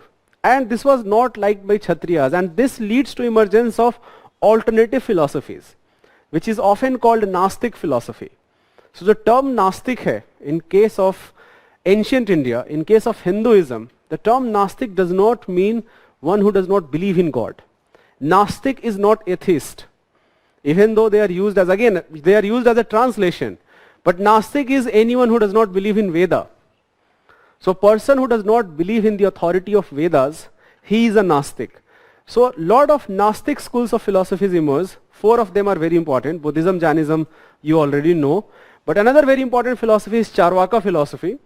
Charvaka is one of the most rational philosophy. And another philosophy which is again very interesting but very less known is called Ajivika philosophy. Right? जैसे for example, जो चंद्रगुप्त मौर्य है, Chandragupta became Jain, his son became Ajivika, Bindusar, and his son became Buddhist. Right? So there is clearly a resistance by the ruling class, by the warrior class against the Brahmanical supremacy. So your assumption, the assumption behind this question is that this king utilized Buddhism, they accepted all the tenets of Buddhism. No, they did not. They used Buddhism to further consolidate their authority. I will also tell you, and here is a controversial thing. अभी तक सबने story पढ़ा है Ashoka, Kalinga war happened, suddenly Ashoka was aghast with all the violence he has seen, and he not renounces his kingdom, he remains kingdom, but he accepts Buddhism, starts Dhamma and all that, right? It turns out that never happened. There is no historical proof that after the war of Kalinga, Ashoka accepted Buddhism or he left non-violence completely. There is no evidence of that. He indulged into violence even after accepting Buddhism. Kalinga may have already been, maybe it was a pretext. He perhaps wanted history books to be more kind to him, so that he utilized Buddhism. He was very much a very cruel king. For example, a lot of Buddhist texts also mention that before becoming king, he killed 99 of his brothers. Again, we have no way of confirming that. That may be just a mythical story, that he killed 99 of his brothers. But it is part of many Buddhist texts. तो ये जो पूरा का पूरा एक वो theme है, that after war in Kalinga, Ashoka accepts Buddhism, that is again historically very debatable. There is no doubt that Ashoka did patronize Buddhism. But for what goal exactly? That is again a very debatable thing to do. So again, अगर UPSC में आता है, तो हमारे लिए सही है that after Kalinga war he accepted Buddhism. और उसका हमको judge नहीं करना.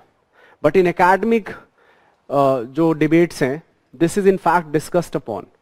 That what was the intent. So Ashoka who is the most famous person who patronized Buddhism not only in India but in fact outside India. Leave Bimbisara and Ajatashatru. So Bimbisara and Ajatashatru, they used Buddhism for 2 purposes. First, to question the Brahmanical supremacy, and second, at the same time to consolidate their own authority. Is that clear? Okay. Give the heading foreign invasions. Hanji.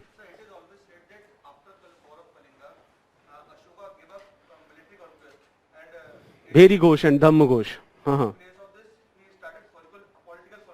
Not exactly political. So he left political conquest and started a cultural conquest.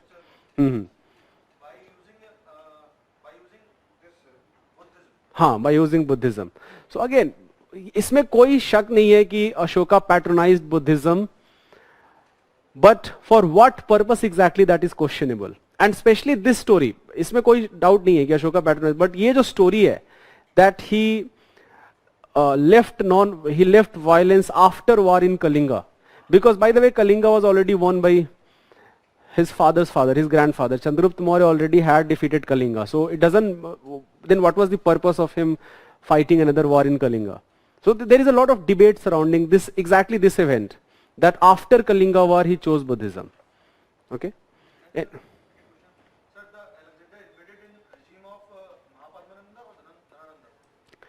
Sorry, Dhanananda. नहीं, एक second. Alexander invaded during the reign of Mahapadmananda, but Mahapadmananda and his son Dhanananda. So the Greek invasion did not go away. Alexander died in 323 BC, but he left his commanders. For example, one of the most important commanders is Seleucus. So Seleucus in fact fought with Mauryas and he lost the war. ठीक है. So give this heading foreign invasions. Today's class will be more than 3 hours to compensate for the last class.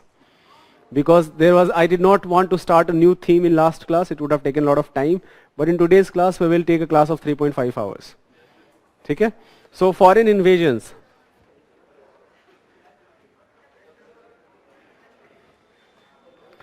एक line यहां पे लिख लेना, by the 4th century BC. हाँ जी.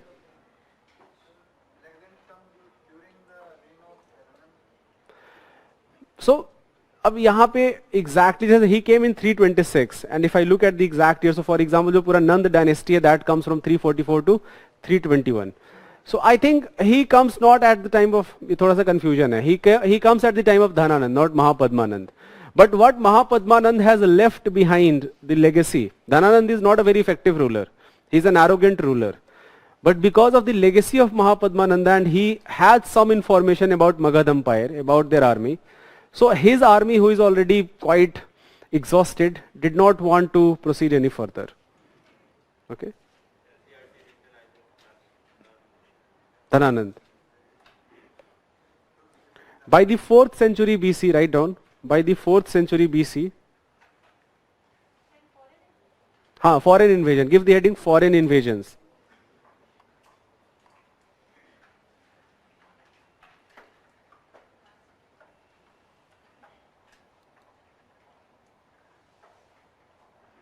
By the 4th century BC, there was a struggle between Greeks and Iranians, Persians, let's use the word Persians. There was a struggle between Greeks and Persians. Persia is modern day, the remnant of Persian Empire is modern day Iran. There was a struggle between Greeks and Persians for the supremacy of the world. For the supremacy of the world. So Persian invasion to India, इसी में एक सब heading दे देना, Persian invasion to India.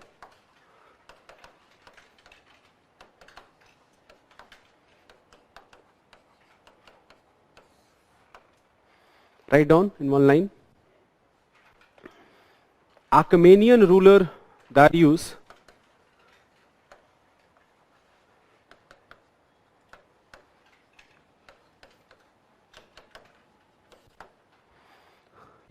penetrated northwest India in 516 BC.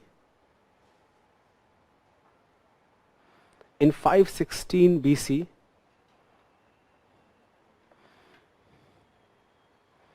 and made this region a province of his empire. 516 BC, and made this a province of Persian Empire. So talking about Punjab region. जो Punjab region है Pakistan and India का जो Punjab, not exactly India, but region of Afghanistan and Pakistan of Punjab. This contact with Persians, this in northwest India in 516 BC, and made this a province of Persian Empire. Province of Persian Empire. This contact with Persians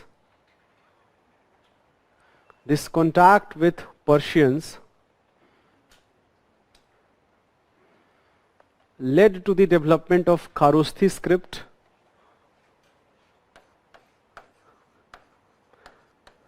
इसको highlight कर लेना, again a very important fact. Kharosthi script, which is written from right to left.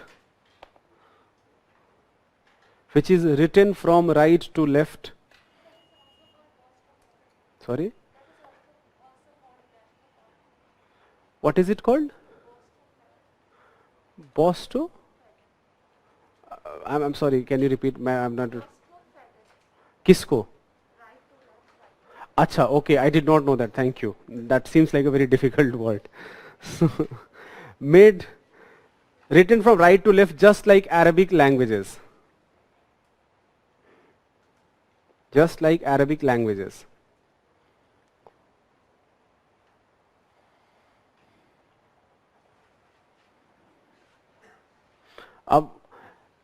Development of Kharosthi, how do we know that? Because some Ashokan edicts, we will talk about Ashokan edicts in brief in today's class. Some Ashokan edicts are also written in Kharosthi script, especially edicts which we have found in Pakistan and Afghanistan region. They were written down in Kharosthi script. So the most important script is Brahmi, but Kharosthi is also used here.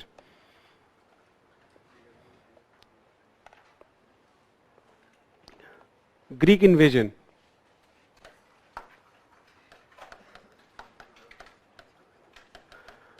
Lot of other things also happened because of this Persian contact. For example, the trade with Persia increased. Many Indians were employed now as part of Darius and his successor Xerxes. So for example, many Indians fought against Greeks when Xerxes attacked Greece. So lot of developments happened here. But Kharosthi script जो है ये एक बहुत important development है which you should know. So Greek invasion, यहाँ पे bullet point में लिख लेना. Alexander from Macedonia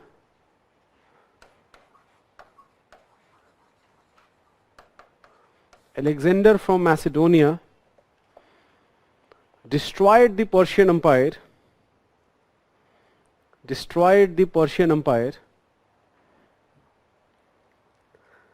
and marched to India in 326 BC.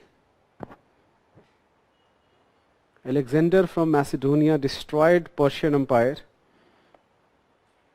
and marched to India in 326 BC. The ruler of Takshila, his name was Ambhi. The ruler of Takshila, Ambhi, submitted to him तो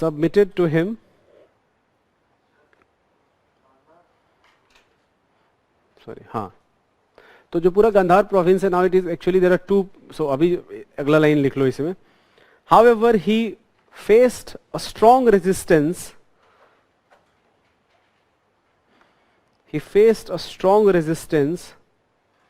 In northwest India,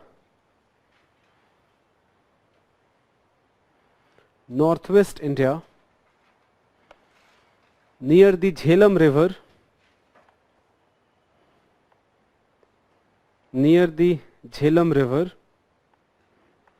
by King Porus.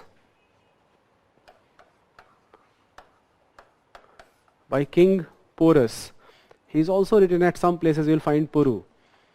By King Porus. ये जो पूरा description है, this battle, this description we find from Greek inscriptions, right? So this entire battle, we find this from Greek inscription. And of course, in later part of the time when Seleucus invaded, he attacked Mauryan Empire. Jhelum, for example, is known as Hydaspes River. और ये जो पूरा battle है, this is known as Battle of Hydaspes River, when this battle between Porus and Alexander happened. In fact, आप चाहो तो लिख सकते हो, झेलम जो है, river जो है, this battle is known as Battle of Hydaspes. Why Hydaspes? Because in Greek, Jhelum is known as Hydaspes, E-E-S-A, Hydaspes, E-S-A.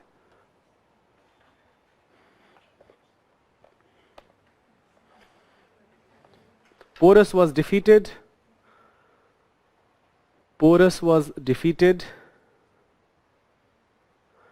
but his bravery inspired Alexander.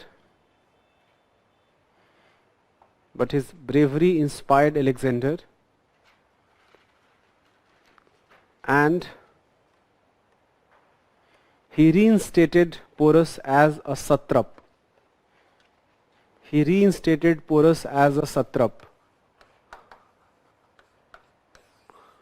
Satrap is like a governor. Now this province belongs to Greek Empire, Macedonian Empire. However, you are the ruler. Of course, you are not an completely independent ruler. You have autonomy, but above satrap there is king.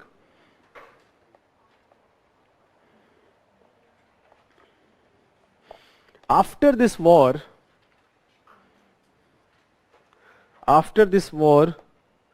Greek soldiers were exhausted. Greek soldiers were exhausted.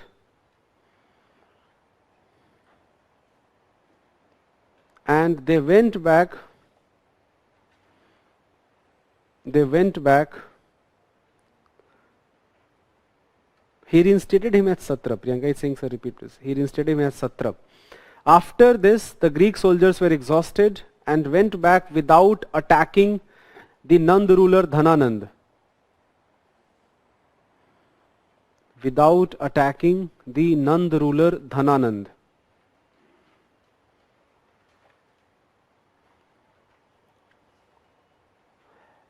This is the first evidence, write down, this is the first evidence, Dhananand. Dhananand, this happened at the time of Dhananand. This is the first instance where a direct contact between India and Europe occurred. Where a direct contact between India and Europe occurred.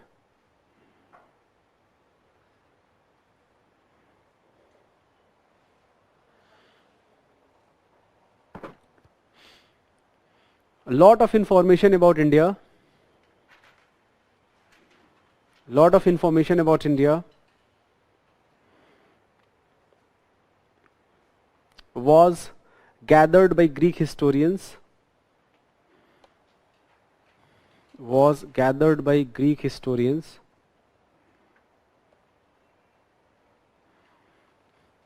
For example, the art of carpentry.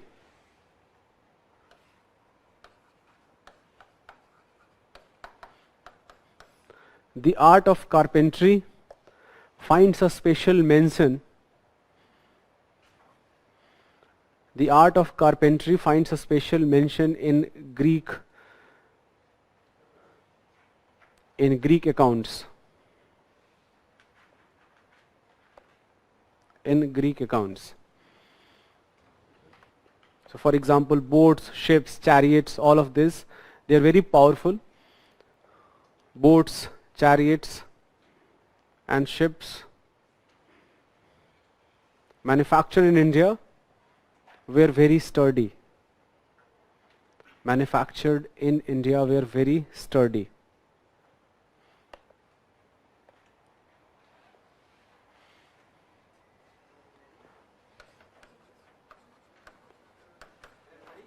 Sturdy, sturdy. Sturdy means strong.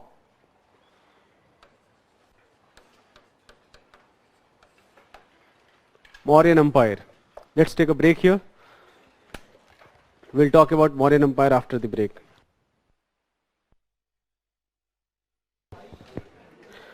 Okay, so lot of online students are saying that I'm dictating really fast. So I will try to. Am I? Okay. But I will try to moderate a little bit.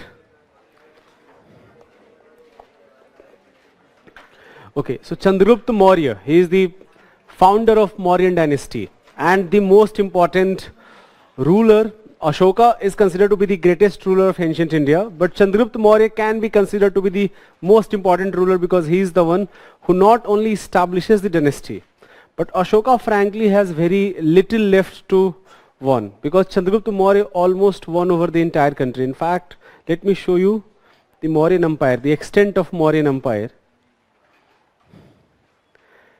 This is the extent of Mauryan Empire. So except southern kingdoms, even by the way, the southern kingdoms also became not exactly part of the kingdom, but they definitely were tributaries. For example, they paid tributes to the Magad Empire.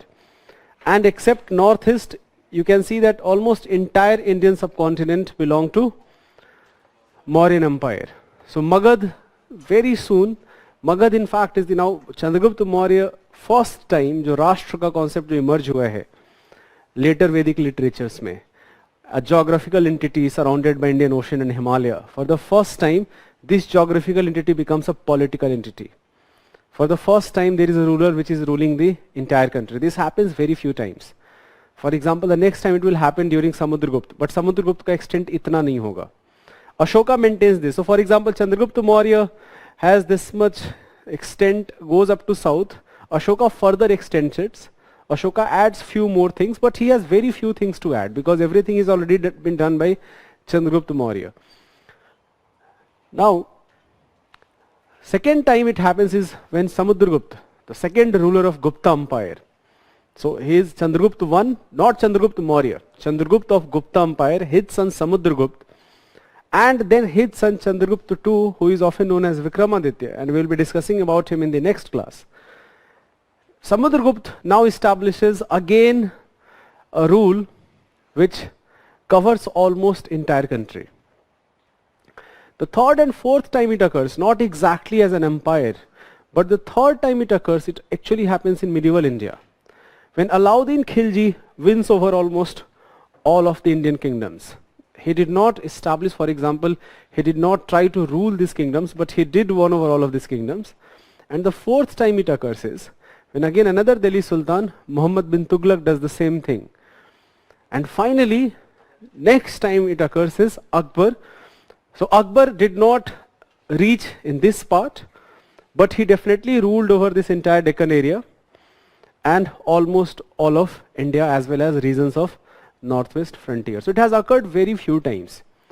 Apart from that, no other dynasties, apart the 5 names I have told you. And again I will repeat, Alauddin Khilji and Muhammad bin Tughlaq I am just mentioning here because at one point of time they defeated most of the important kingdoms, but they were not able to establish their rule in these regions. The moment Khilji died, all of his empire, whatever he won over, all of that disintegrated. Same thing happened with Tughlaq. Just after a few years of death of Tughlaq, the entire rule of Delhi was limited to Delhi only. Right? And at one point of time, Muhammad bin Tughlaq had won over almost all part of the country. So it became too big to govern. In fact, all of these rulers have suffered from this problem. Even Maurya, so for example, Chandragupta Maurya was a very powerful ruler. Bindusar, because already it was established by Chandragupta Maurya, so his son Bindusar, not Bimbisar, Bindusar, he also governs the same territories. Ashoka further extends, but not, he does not have much to extend. It has already been done.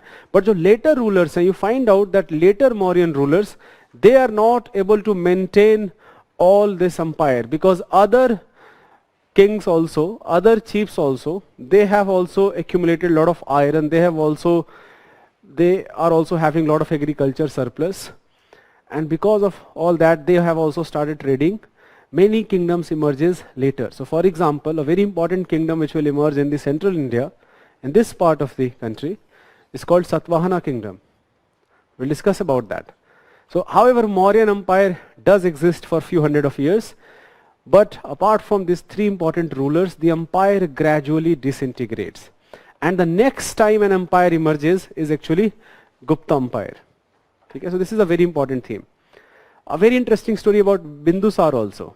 So Bindusar was son of Chandragupta Maurya, who became the next ruler of Mauryan dynasty. Now there is no historicity of this. This is again a story. Because Mauryan king always has a lot of enemies, so every food he ate, it was tested. Chandragupta Maurya wife, when she was pregnant, she tested a food which was poisonous, but it was not tested before. So she was dying and she was pregnant at that point of time. Now as the myth goes, and again there is no history, as the myth goes, Chanakya got to know about this.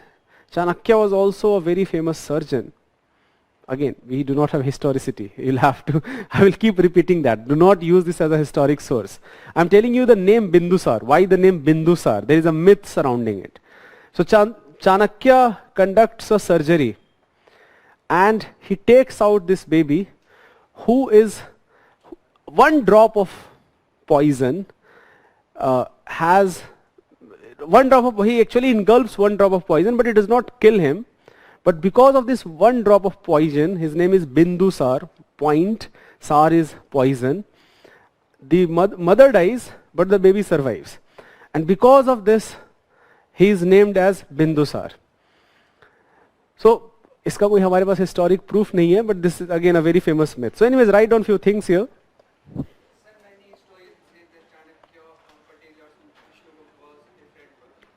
That's also a very, so he is saying that many historians also say कि जो चाणक्य, कौटिल्य और विष्णुगुप्त जो हैं, ये they may be at least, they may be two people, not one person. Even they may be three people. Again, we have, that is also a theory, but इसका कुछ हमारे पास proof नहीं है कि वो सही है या गलत है. So as of now, Chanakya and Kautilya are same. For us, Chanakya and Kautilya are same. हाँ जी. Among the 16 Majanpadas, Magad became the biggest Majanpada. But you said that Avanti is the only Majanpada which shows some resistance to Magad. Then why only Avanti and not other Majanpadas? So I told you the reasons why Magad emerges as the most powerful Mahajanpada. Those were the most important reasons. So Avanti in fact was destroyed by Shishunags. So Shishunag hai, not, so Avanti power was completely destroyed by Shishunaग. Why only Avanti is able to show some resistance to Magad, not other Majanpadas? They are very smaller. Avanti is a much larger kingdom. In fact, at one point of time, a lot of historians believe that the reason Udayin shifted his capital from Rajgir to Patliputra, because one of the Avanti rulers was actually planning to attack Rajgir, and he felt that Rajgir is not very well, even though it is surrounded by hills, there are some passes which can easily be crossed. So he now shifts his capital to Patna because navy किसी का भी strong नहीं है at this point of time. So crossing river will be a much more difficult thing. So Avanti is, that is also a theory, that Avanti is so powerful, and that is because they have a much larger territory. They have huge amount of agricultural surplus, and they are able to again maintain a very large standing army. But gradually in time both of these emerged. बाकी जो जैसे अंग्स हैं, कौशल्स हैं, वज्जी है, these are smaller kingdoms. They could not sustain the might of Magad Empire, and it is also easier to defeat them because they are in the vicinity. While if you go and attack Avanti, so जो supply line है वो आपका बहुत stressed हो जाएगा, right? जैसे for example अभी आपने पढ़ा होगा what is happening in Ukraine. You must have read that Russian forces are facing resistance. The more inside you go a territory, you try to win a territory. Even today your supply line becomes stretched. You will not be able to supply essential, for example, explosive material, for that matter, food and water to your personnel. Right? So this, in fact, this was used as a battle tactics by many kingdoms, many kings. When they got to know that someone is attacking them, तो उन्होंने क्या करा, जो भी villages थे सबको जला दिया, water को poison कर दिया, that what you will eat, what you will drink, right? So while attacking you will get exhausted, you will die. Without fighting a battle, your power has been weakened. Okay, so Avanti was also far from other Mahajanpadas.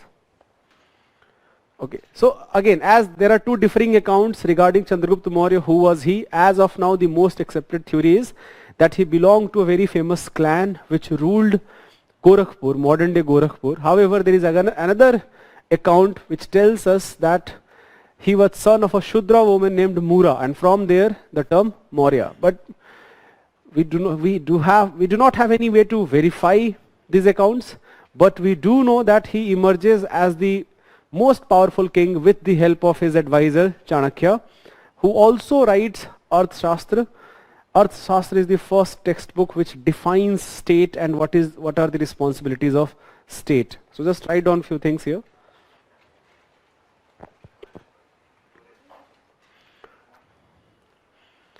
There are two differing accounts. Mauryan Empire, give the heading Mauryan Empire, and Chandragupta Maurya, he is the first king.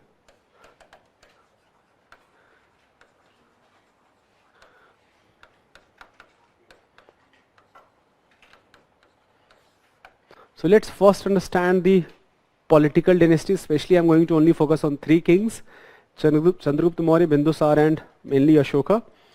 And then I will shift to the administration of Mauryan Empire as well as their economy. So first is Chandragupta Maurya. Sorry? 323 BC to exactly कब तक है, that I will need to see. No, definitely not 321, many more years. अच्छा, starting year, हाँ ठीक है, मुझे लगा आप ये write down. There are two differing accounts.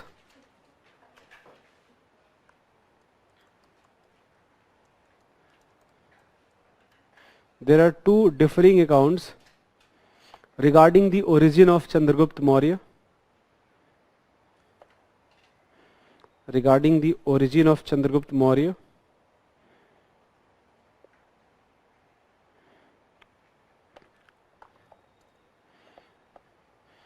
One account tells us that he was born, one account tells us that he was born to a Shudra woman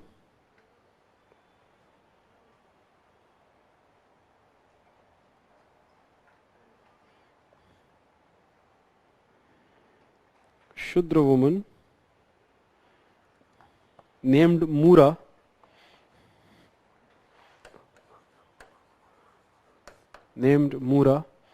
while another account describes a clan,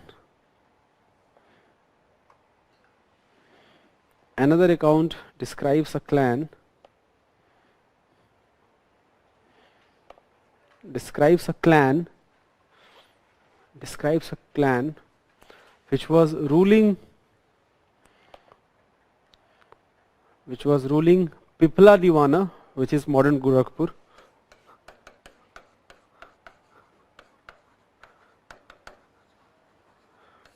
This is modern Gorakhpur.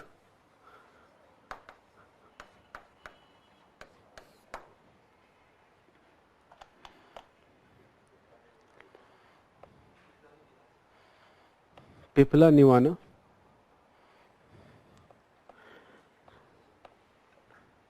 He ruled from 321 to some online students, they have mentioned it.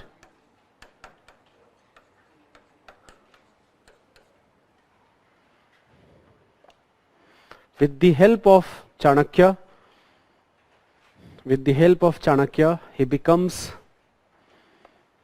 he establishes Mauryan dynasty.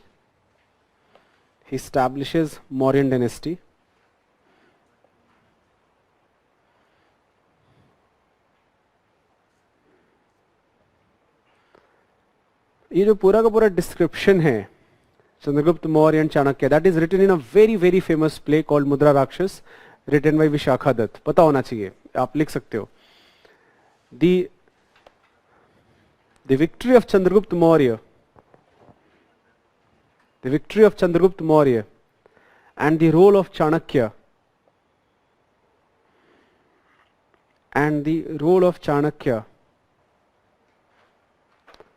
is described in a play,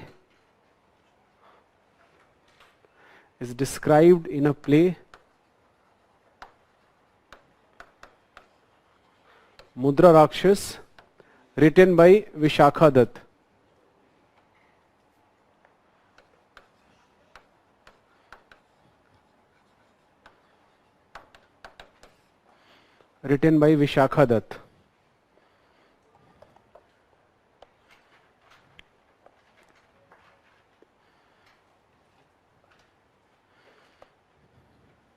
So basically he defeated Dhananand.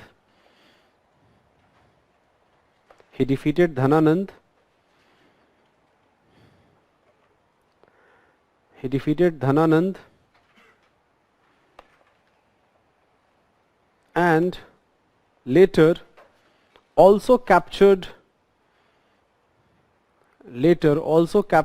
the Greek territory of India,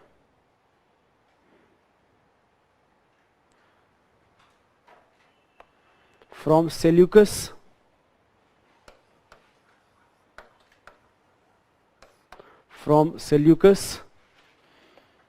his full name is Seleucus Nicator.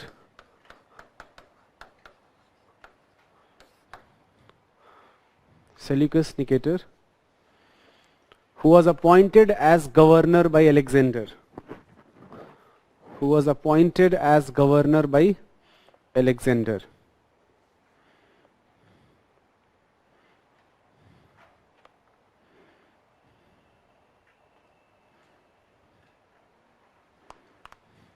तो जो पूरा Punjab region है, Punjab region that includes Punjab of India as well as Punjab of Pakistan and regions of Multan and Sindh, all of this was at this point of time is ruled by Seleucus Nicator, who is a governor.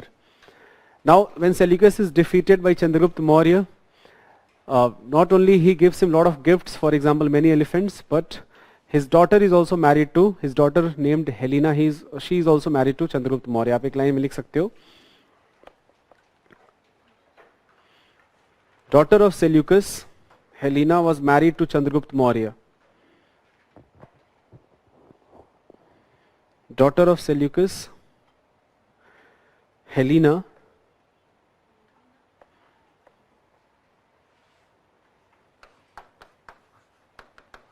or Helen, I don't know, Helena, Helen.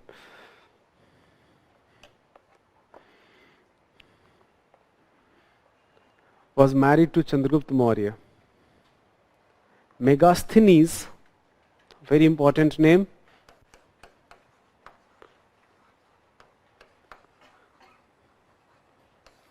Megasthenes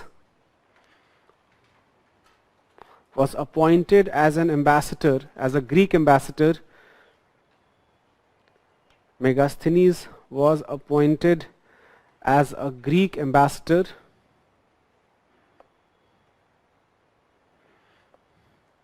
in the court of Chandragupta Maurya.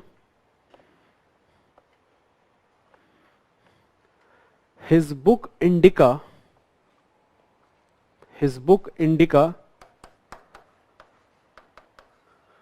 along with Arthashastra written by Chanakya, along with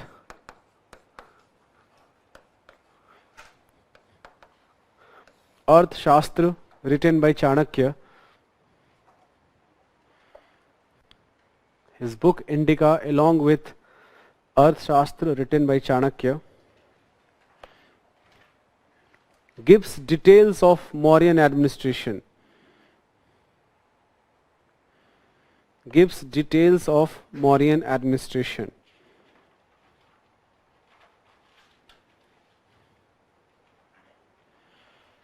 In fact, Chandragupta is mentioned in Greek text. He has a very interesting name called Sandrukut. आप लिख सकते हो, in Greek texts,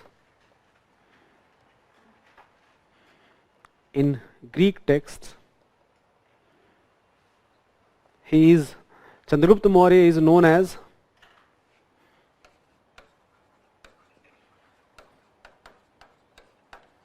Sandrukuts.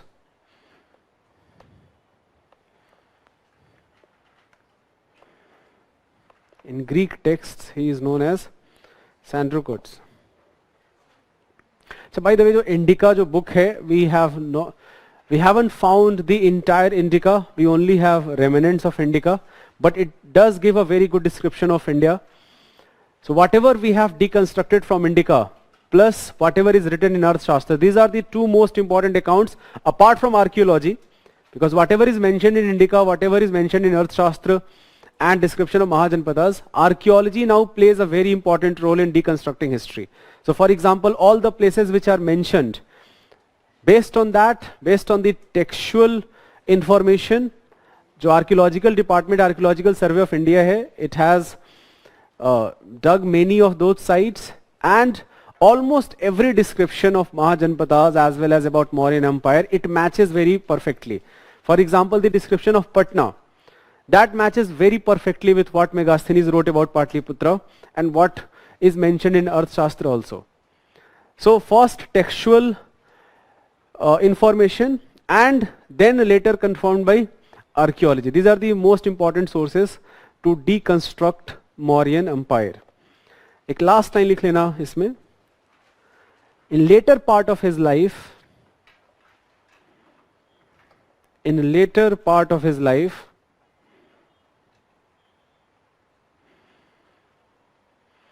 Chandragupta Maurya converted to Jainism.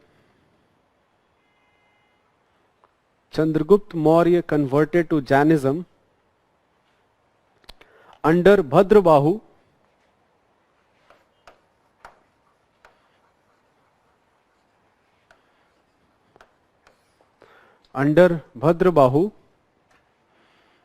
And moved to Shravangolbela, which is right now in Andhra Pradesh.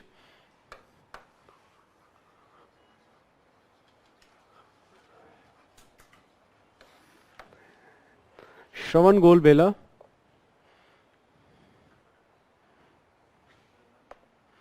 He died practicing Sallekhana.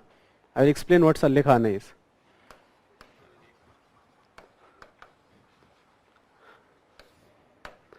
He died practicing Sallekhana.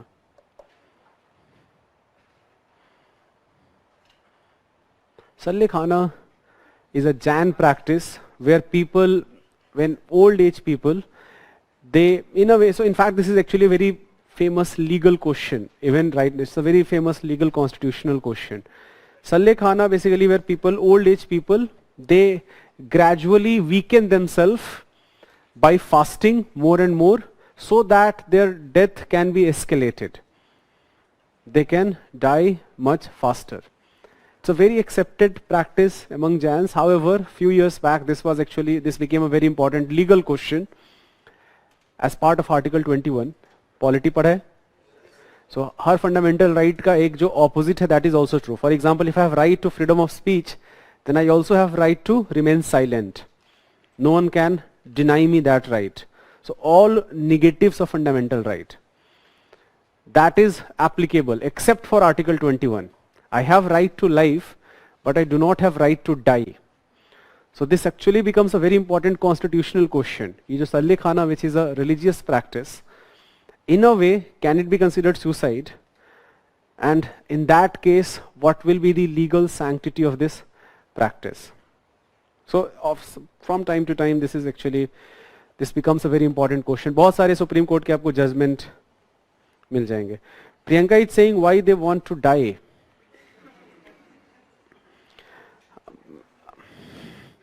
That is actually somehow emotional question for me, because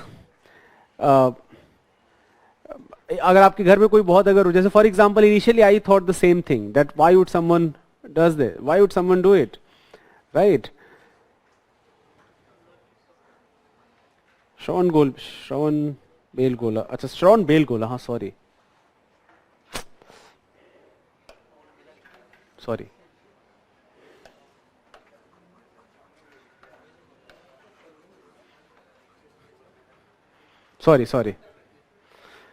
tongue twister. Old age में देखो बहुत सारे issues हो सकते हैं. जैसे for example recently my grandfather passed away. That's why I said that it's a very emotional question for me. And last days of his life, they were not good at all. Last few months, in fact, they are not good at all. So when we say na ki we should have dignity in death, I realize that there is no dignity in death. Like very few people will have a dignified death. Death is never dignified. So I can now, so for example, even though whatever my opinion is, for example, even today I will not accept this as a practice, but I can understand where they are coming from. Where this practice of Sallekhana, why this is so important. Anyways, Bindusara.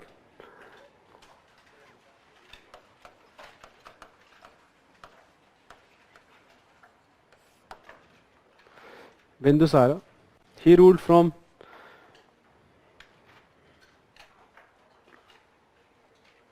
(297 to 272 BC). 297 to 272 BC.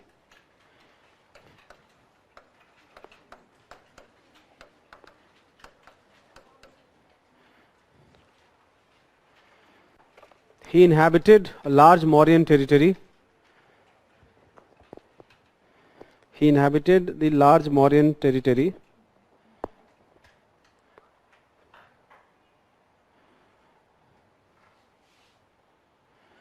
Large Mauryan territory.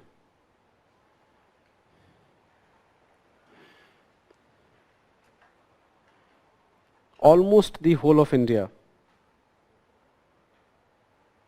Almost the whole of India.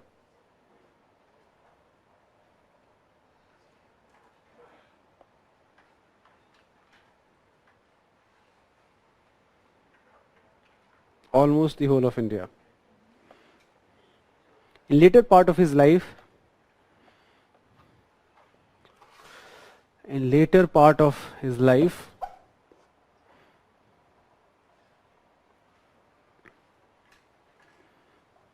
he adopted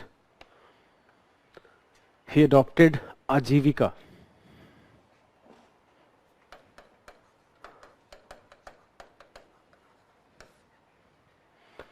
Ajivika. Let me briefly tell you about, I'm not going to make you write anything here because wastage of effort hoga, but this is a very important theme which you should know. Because art and culture में आपको detail में पढ़ाएंगे, Buddhism, Jainism, सब Charvaka, I think आजीविका भी पढ़ाया जाएगा, आपको डिटेल में पढ़ाया जाएगा. But let me briefly tell you here. I'm not going to make you write. If somebody wants to write, you can write on your own. Buddha and Mahavir, they both belong to Kshatriya clan, by the way. They both belong to Kshatriya clan. So there is already some sort of proof that people, even among warrior class people, are fed up with Brahminical sacrifices, ki jo sacrifices pe itna jo push hai. Right? And in fact, even under the Hindu fold community, there is a reaction against it. Apart from the fact that new ways, new religions emerge, that is a separate thing. But even among Hinduism, there is a reaction against all these sacrifices and rituals. Because the Upanishads were written much later than Vedas. Upanishads are very integral part of Vedic literature. But they were written much later. So Upanishads criticize a lot of these practices which developed in the later Vedic phases. Upanishads का फिर ज़्यादा focus है right knowledge पे, rather than rituals and sacrifices, ये जो animal sacrifices and all that है. So these are criticized by Upanishads a lot. So even among Hindu fold community, there is a reaction against lot of practices prevalent in the society, and the fact that जो priestly class है, they are using their supreme authority in the society to further consolidate their power. But apart from that, four very important philosophies, and I am using the word philosophy here because they emerged as a philosophy, however later they were established as a separate religion. So Buddha never wanted to have any organized religion, and so is the case for Jainism also, and in fact so is the case for Hinduism also, because Hinduism never, so जो term Hindu है, it is not a religious term per se. Hindu term derives from river Indus, that people who live beyond Indus river are, and because in Arabic जो ha है, H का जो वो है, because of that the term Hindu emerges. So Hindu is again not a religious identity. It does not start with a religious identity. It has a regional identity. It has a regional connotation. However, in later part of the development in ancient India itself, it does establish itself as a very important religion. Okay, and further gets consolidated with interaction with more and more other form of tribal religions. So for example, many tribal gods become very integral part of Hindu pantheon of gods. So anyways, coming back to this discussion on this Gnostic school of philosophy. As I told you, a new branch of philosophy emerged which is called Gnostics. Gnostics are those who do not believe in the authority of Vedas. The most important name is Mahatma Buddha. Buddha was very much fed up with what he saw in the world. He felt that everywhere there is sorrow. He was married, he had a son, but he was not interested in his grihastha life, as if I am using the term ashram system ko agar main use karu. So he renunciated everything and went and searched for knowledge. And in this quest of knowledge, he almost killed himself. He did lot of meditation. He almost became only made of bones. And in Bodh Gaya, under a peepal tree, he attained knowledge, the supreme knowledge, Mahaparinirvana. So हम यहाँ पे बोलते हैं, and after that he also gave first sermon, which is called Dharm Chakra Parivartan at Sarnath. And from across the next 30-40 years of his life, he did that when he was around 30 years old. He renunciated everything when he was around 30 years old. And for next 30 to 40 years of his life, he traveled almost across many cities of many Mahajanpadas. And he preached his ideas. So the Buddhist ideas हैं, so for example, it starts with a very simple question, that why there is so much sorrow in the world. And it answers that the root cause of sorrow is desires. But at the same time, Buddha is also not advocating extremes. For example, Buddha realizes that fasting yourself unto death and such practices. So Buddha adopts a middle path, that you do not have to look for material goods in the world, but at the same time you do not have to in fact leave everything and be a sannyasi, जो hunter gatherer ऐसे भी हमको life नहीं करना है. हमको एक middle path, we have to have limited desires, we have to and a very important aspect of Buddhism is, and that will be again a very starting point of Buddhism, Buddhism is not interested in all this philosophical question, what is Atman, what is God, or what happens to us when we die. Buddhism is not interested. Buddhism feels that I do not know. So for example, इसका एक बहुत simple analogy है, that if I am injured, I go to a doctor, doctor will treat me. ना doctor से मैं ये पूछूं कि डॉक्टर मेरे साथ क्यों हो गया, मेरे साथ क्यों हुआ, तो डॉक्टर क्यों बताएगा मुझे? डॉक्टर का काम है ट्रीट करना. सो when people went to Buddha and asked these questions, his reply was very simple. So he rejects many types of questions. For example, Buddha is not interested in the conception of God. It's not that he is denying or he is accepting, but he is simply not interested. That even if there is God, I am not interested. Right? So, and all these abstract philosophical questions, so main contention of Buddhism is to reduce the sorrow in this world. And for that Buddha gives his eightfold path. He preaches. However, initially women are not allowed. He starts Dhamma, Sangha. However, in later part of Buddhism, when Buddha dies, Buddhism becomes a very prevalent religion. Not immediately, but after a few hundred years of his death, Ashoka patronizes Buddhism as a very important religion. And Buddhism becomes very popular not only in India, but even in other parts of the world. But because Buddhism is patronized a lot, what Buddha feared the most happened with Buddhism itself. The Buddhist monks started becoming corrupt. They started getting a lot of royalties, lot of gifts from kings, merchants.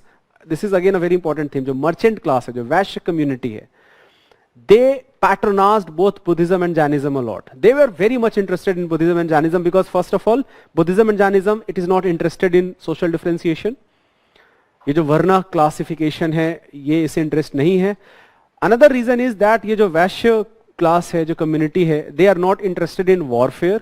They are mainly interested in trade, in a luxurious life, and they are the taxpayers, but they are the one who is not at the top of social hierarchy, right? Social hierarchy का जो top है वो ब्राह्मण क्षत्रिय ने occupy कर रखा है. So जो merchant class है, जो वैश्यज हैं, they became, especially जो richer merchants हैं, they became one of the most important patronizers of both Buddhism and Jainism. So Buddhism gradually declines. And one of the reason is, first of all, the corruption in Buddhism in itself starts, and at the same time, जो Hinduism है, it reforms itself. So while Buddhism went a downside, there was a downside, a slippery slope, a corruption started, monks became corrupt, lot of other activities, and after that, and at the same time, Hinduism started reforming itself. And in fact, in later part of time, we also get to know that Buddha is now considered as the avatar of Vishnu, right? जो पूरा अवतार का concept है. So Buddha is now a new avatar of Vishnu. So Buddhism is in a way engulfed by Hinduism. However, Buddhism leaves its trace in other part of the world, even though it completely, almost, Buddhism completely vanishes from India. It is a very important religion even today in many other parts of the world. Even in India, it is of course a very important religion, but Buddhists are definitely a minority community. Same is not true for the Jainism. जो Jainism का spread है, it did not spread as much as Buddhism. So Jainism again as a religion, it was established by Mahavir. जो पूरे Jain doctrines है, however, Mahavir is just one of the Tirthankars. In fact, he is the last Tirthankar of Jainism. He is the 24th Tirthankar. जो Jainism में जो महावीर का status है और जो बाकी के तीर्थंकर्स का स्टेटस है, that status is called Jina. They are Jin, and Jinas are superior than gods. So again, Jainism does not believe in some supreme creator. जैसे बहुत सारे religious, for example even in Hinduism we have this concept of Tridev. जो Abrahamic religions हैं, they believe in supreme creator. Judaism, Islam and Christianity. Jainism again is not interested in that. Jainism does not believe in a supreme creator. It does believe in the concept of God, but ये God small God God है, not capital God God है. दोनों में difference होता है by the way. English literature में बहुत सारे books में पढ़ोगे small God और capital God. Capital God is God, creator of universe. Small gods are small gods. Indra, Agni, ये सब जो nature worshippers जो हैं, ये हैं, right?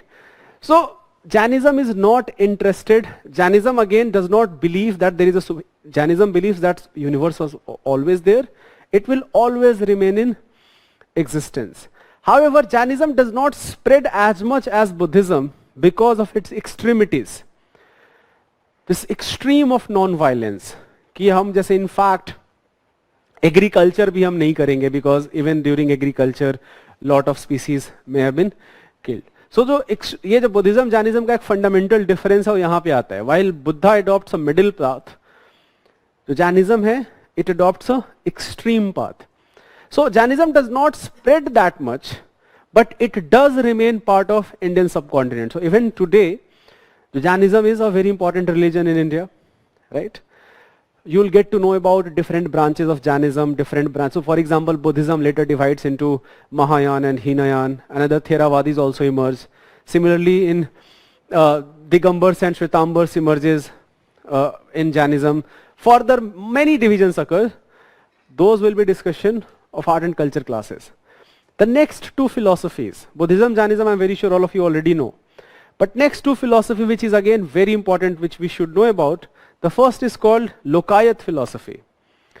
So Lokayat philosophy, we do not know the founder of Lokayat philosophy, but one of the most important person associated with Lokayat philosophy is Charvaka.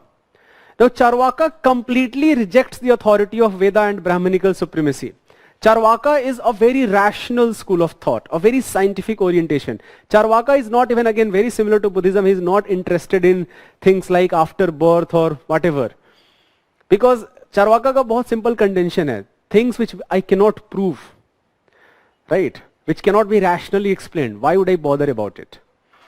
So I am not interested in this abstract concept. So for example, Charvaka was defended a lot by Brahmins. There is a very famous Sanskrit का एक line है, which is associated with Charvaka, that is Yavat Jitva Sukham Jivet Rinam Kritva Ghritam Pibet. What it means is that as long as you live happily, even if you have to take debt, take it, but live happily. Have ghee piyo. Matlab ghee pina literally means that be happy. But see, the thing is that when you only read the first line, you feel that it seems like a ridiculous line. But the second line actually tells you do that because there is no afterlife. So ये जो second line, जब आप खाली पहला line पढ़ोगे तो आपको लगेगा ये ridiculous है. But when you read the second line, then you realize the rationality of this line, that there is no afterlife. Why do I do not know if there afterlife exists or not. तो जो पूरा पुनर्जन्म का concept है, पुण्य और पाप का concept है, I am not interested in that. So this philosophy is called Lokayat philosophy, and Charvaka is the most important person, maybe even founder of this philosophy, which is again a Gnostic school of philosophy. Okay? Very rational also. The more you read Charvaka, you realize that such type of rationality. So Charvaka was ridiculed a lot. In later part of literature, it was ridiculed a lot. It became, Brahmins consider Charvaka philosophy as a ridiculous philosophy. But it is a very important philosophy and a very rational philosophy. The next very important philosophy, again a very interesting philosophy, is Ajivikas, which Bindusar abhi jo maine likhaya, ki Bindusar adopted Ajivikas. So Ajivika, we do not know the founder of Ajivika, but we do know that one of the most important person associated with Ajivika is Makhalli Gosala, who is contemporary of both Buddha and Mahavir, by the way. So there is a person named Makhalli Gosala. The most important aspect of Ajivika philosophy is a term called fatalism. Fatalism basically means that there is no free will in this universe. We have no free will, whatever we are doing. We may think that we are taking independent decision, but whatever we are doing is already written down, or it is already decided that what will happen. So whatever we do, it doesn't matter at all. This is again a very important philosophical question. This has been asked, even today people ask this, that do we have free will? So more than 2000 years ago, this was also being discussed in India. And Makhalli Gosala tells us that there is no free will. He believes that everything is predetermined. This entire universe is fatalistic. We have no way of controlling leave world. We have no way of controlling our own life. Because everything in our life is determined. This is very different from theory of karma, by the way. ये जो theme है, this theme is also very popular in Hinduism. जैसे दो बहुत important philosophies हैं Hinduism में. One is called theory of niyati, another is called theory of karma. So theory of niyati is what Makhalli Gosala is saying, that everything is already determined. While the theory of karma hai, that tells you that our future, that depends upon our actions. Karmanyeva adhikaraste, जो गीता में श्री कृष्ण ने बोला है अर्जुन को, right? So theory of karma, these are two very distinct philosophies. So ये जो पूरा fatalism का concept है, and चारवाका जो materialism का concept है, so exactly not materialism, a very rational school of materialism, that is Lokayat philosophy, and a very famous name Charvaka, and Ajivika, which is a very famous name Makhalli Gosala, who was also a contemporary of both Buddha and Mahavira. He believed in fatalism, that everything is already determined. This is again a very important, जैसे एक और बहुत important aspect होगा जो अभी हम अशोका के बारे में discuss करेंगे. Ashoka, even though he patronized Buddhism, he was very tolerant of other religions.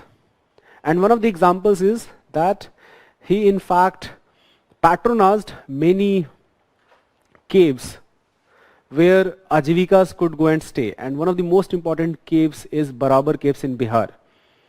Also very famously known as Lomash Rishi caves. So these Lomash Rishi caves, they were patronized by Ashoka for Ajivikas. So Ajivika as a philosophy was very popular in ancient India.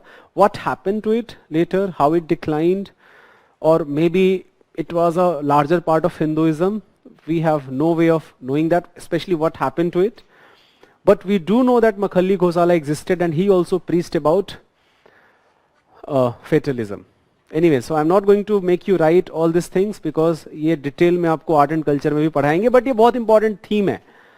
That while in later Vedic phases when sacrifices पे इतना ज़्यादा focus है, तो एक reaction भी उसके against है. And that reaction emerges as a Gnostic school of philosophy, and that reaction also emerges as writing down of Upanishads, which are more philosophical in orientation rather than sacrificial and ritualistic basis textbooks. Okay? Give the last heading of today's class, Ashoka.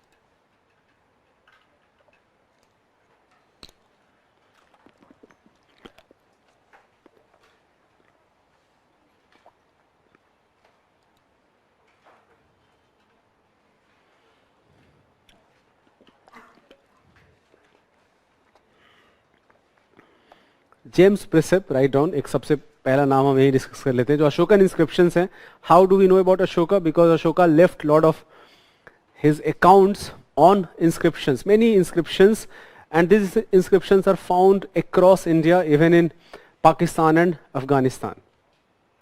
So all these inscriptions are divided into many categories, major edicts, minor edicts. बहुत सारा एक differentiation है, especially जो कुछ rock edicts हैं, वो आपको पता होना चाहिए. There are few, for example, जो War of Kalinga है, that is mentioned in few rock edicts. Or the fact that Ashoka was also interacting, or Cholas, Cheras, Pandyas, they were paying tributes to Ashoka. That is also mentioned in some of the Ashokan inscriptions. So ये कुछ जो important, और another thing, Ashoka जो नाम है, that is not present everywhere. That is only present in few of the inscriptions where he is named as Ashoka. In most of the places, in fact, he has a very interesting name, Devanam Piyadasi. Devanam Piyadasi means beloved of God who is also very good looking. इसका literal meaning ये है. Devanam means beloved of God. Piyadasi means a very good looking king. So Piyadasi, Devanam is a very again title which was used by other Mauryan rulers also and other rulers also, but Piyadasi perhaps is associated with him. So in most of the places you find this name, Devanam Piyadasi, but Ashoka is mentioned at very few places. So as the legend goes, Ashoka it starts with that he killed 99 of his brothers and became king. However, ये Pali text जो Buddhist texts हैं, they mention this about Ashoka. This may be correct or this may not be correct. We do not have other sources to verify this. But we do know that he does exist, he did exist. And there is a very famous story associated with him that Kalinga, even though Kalinga were paying tributes to Mauryan Empire, Kalinga at the same time is also an autonomous kingdom. Not exactly completely, because they are paying tribute to Mauryans. Ashoka now wants to completely capture Kalinga, annex Kalinga as part of his own kingdom, because this is the only kingdom in northern part which is not part of Mauryan Empire. So he attacks Kalinga, wins the war, but when he sees the tragedy which has occurred because of this war, he renunciates all his political conquest and he accepts Buddhism, he accepts Buddhist philosophy, he patronizes Buddhism, he also organizes a Buddhist council in Patliputra, which is the capital of Magad Empire. Third Buddhist council happens during his age. And from this point of time, he starts spreading the idea of Buddhism across India and in fact even beyond India. So for example, a lot of changes is done by Ashoka. He bans killing of many animals. He also becomes very, very tolerant of other religions. So all religions are patronized. However, the main focus is on Buddhism. In general, अच्छा by the way, इसका मतलब ये नहीं है कि violence खत्म हो गया है. There have been instances, which is in fact paradoxical in nature, that he adopts severe punishment to people who have become violent. So here is a paradox, right? How do you deal with someone? If you say, for example, if I say that I am a very liberal person, right? I do not believe in violence at all. But what to do if I can see that there is a violence surrounding me which is very prevalent? How do I react to this? Or just say, for example, when somebody asked Gandhi this question, Gandhi is again known for his non-violence. So someone asked Gandhiji this question, that what should Jews do? Because they are being killed in Nazi regime. What should Jews do? Should they pick up weapons and fight Nazi regime? So Gandhi's reply was that they should self-immolate themselves. They should self-immolate, burn themselves as a way of protesting. That will perhaps lead to some moral consciousness among Nazis and definitely among world leaders. But again, this is a very idealistic scenario. Why would I assume that this will lead to some moral consciousness among Nazis? That's a very naive way of thinking. Right? So this is also a thing about Gandhiji. The more you read about him, the more you respect him, but you also disagree with him a lot. कि गांधी जी हम जैसे बहुत मान के चलते हैं कि हाँ, the most important person of modern India. But what he wrote, if you read more, so you'll understand that where he's coming from. You understand his idealism. But at the same time, it may become naive at many times. It also become contradictory at some times, and it definitely is not practical many times. So you'll also disagree with him a lot. Anyways, that is a very separate discussion. Right now, James Precept was the first person.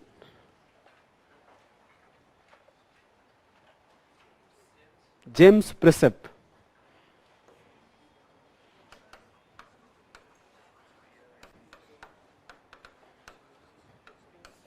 James Precept is the first person who studied Ashokan inscriptions,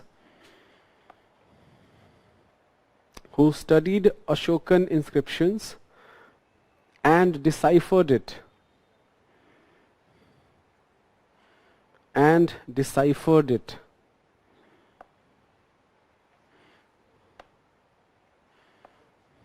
deciphered it. The name Ashoka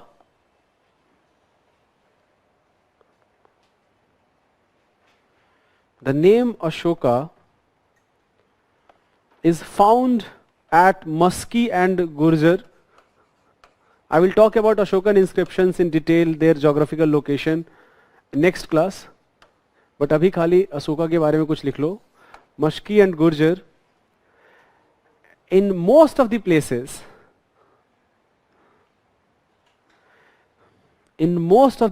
he is written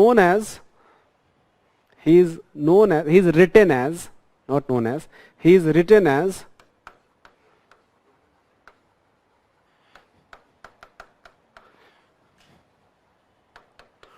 Devanam Piyadasi.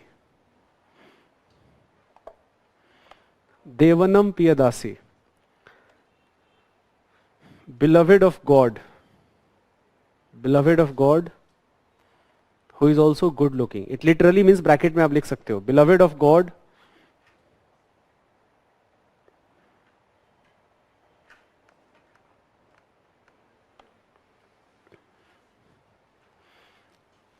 he is believed to have killed 99 brothers. He is believed to have killed 99 brothers to get to the throne.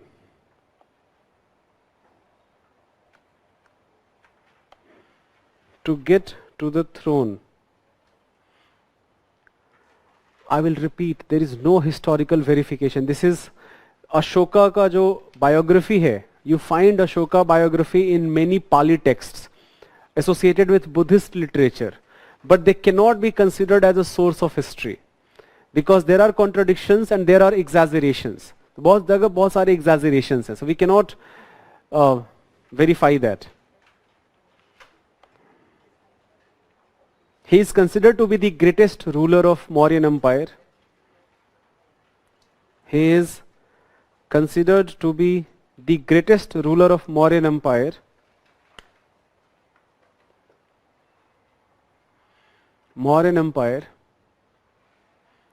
Who left the war after winning one. Left the war after winning one.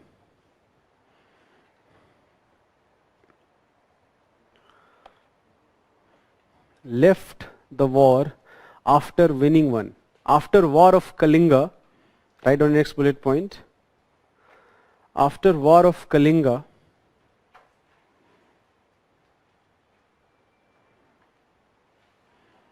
the loss to human life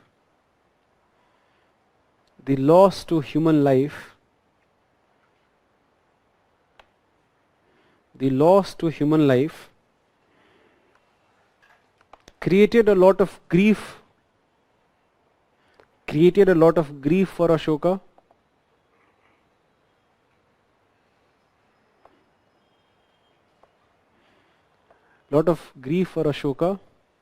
And he changed his policy.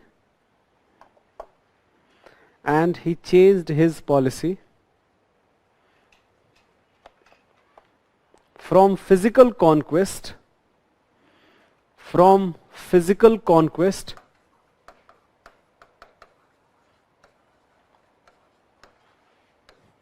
which is known as Bheri Ghosh,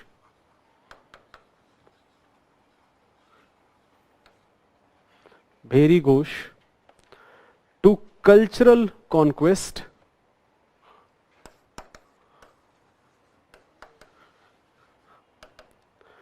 called Dhamm Ghosh.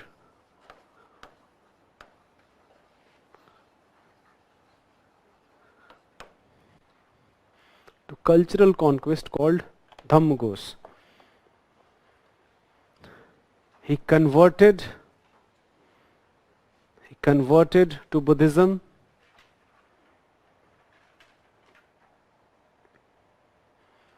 and sent Buddhist missionaries. He converted to Buddhism and sent Buddhist missionaries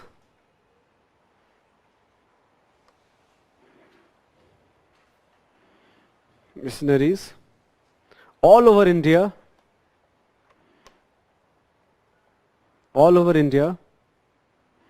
and even outside India such as Sri Lanka and Burma.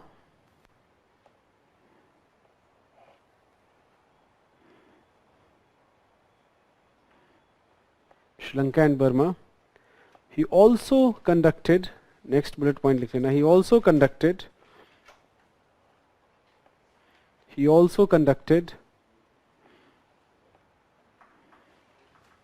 Third Buddhist Council at Patliputra.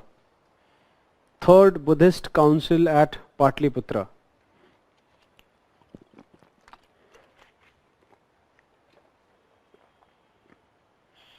Pataliputra. देखो अभी जो भी मैंने maps दिखाए हैं, these maps will be uploaded on your student portal. However, I should tell you that these slides which will be uploaded today, they are not complete because I still have not completed this profile of Harappan cities. So once I do that, a new slide, I will get it uploaded. But meanwhile, other things you can definitely see. Let me finish today's class here. In next class, once I finish Mauryan Empire, some of you are asking that what is happening in other part of the country. So I will shift my focus to Central India after the disintegration of Mauryan Empire. We will discuss about Satavahanas. And if time permits, we will also talk about Sangam age, Cholas, Cheras, Pandyas in South India. So we will see you in next, I will see you in next class.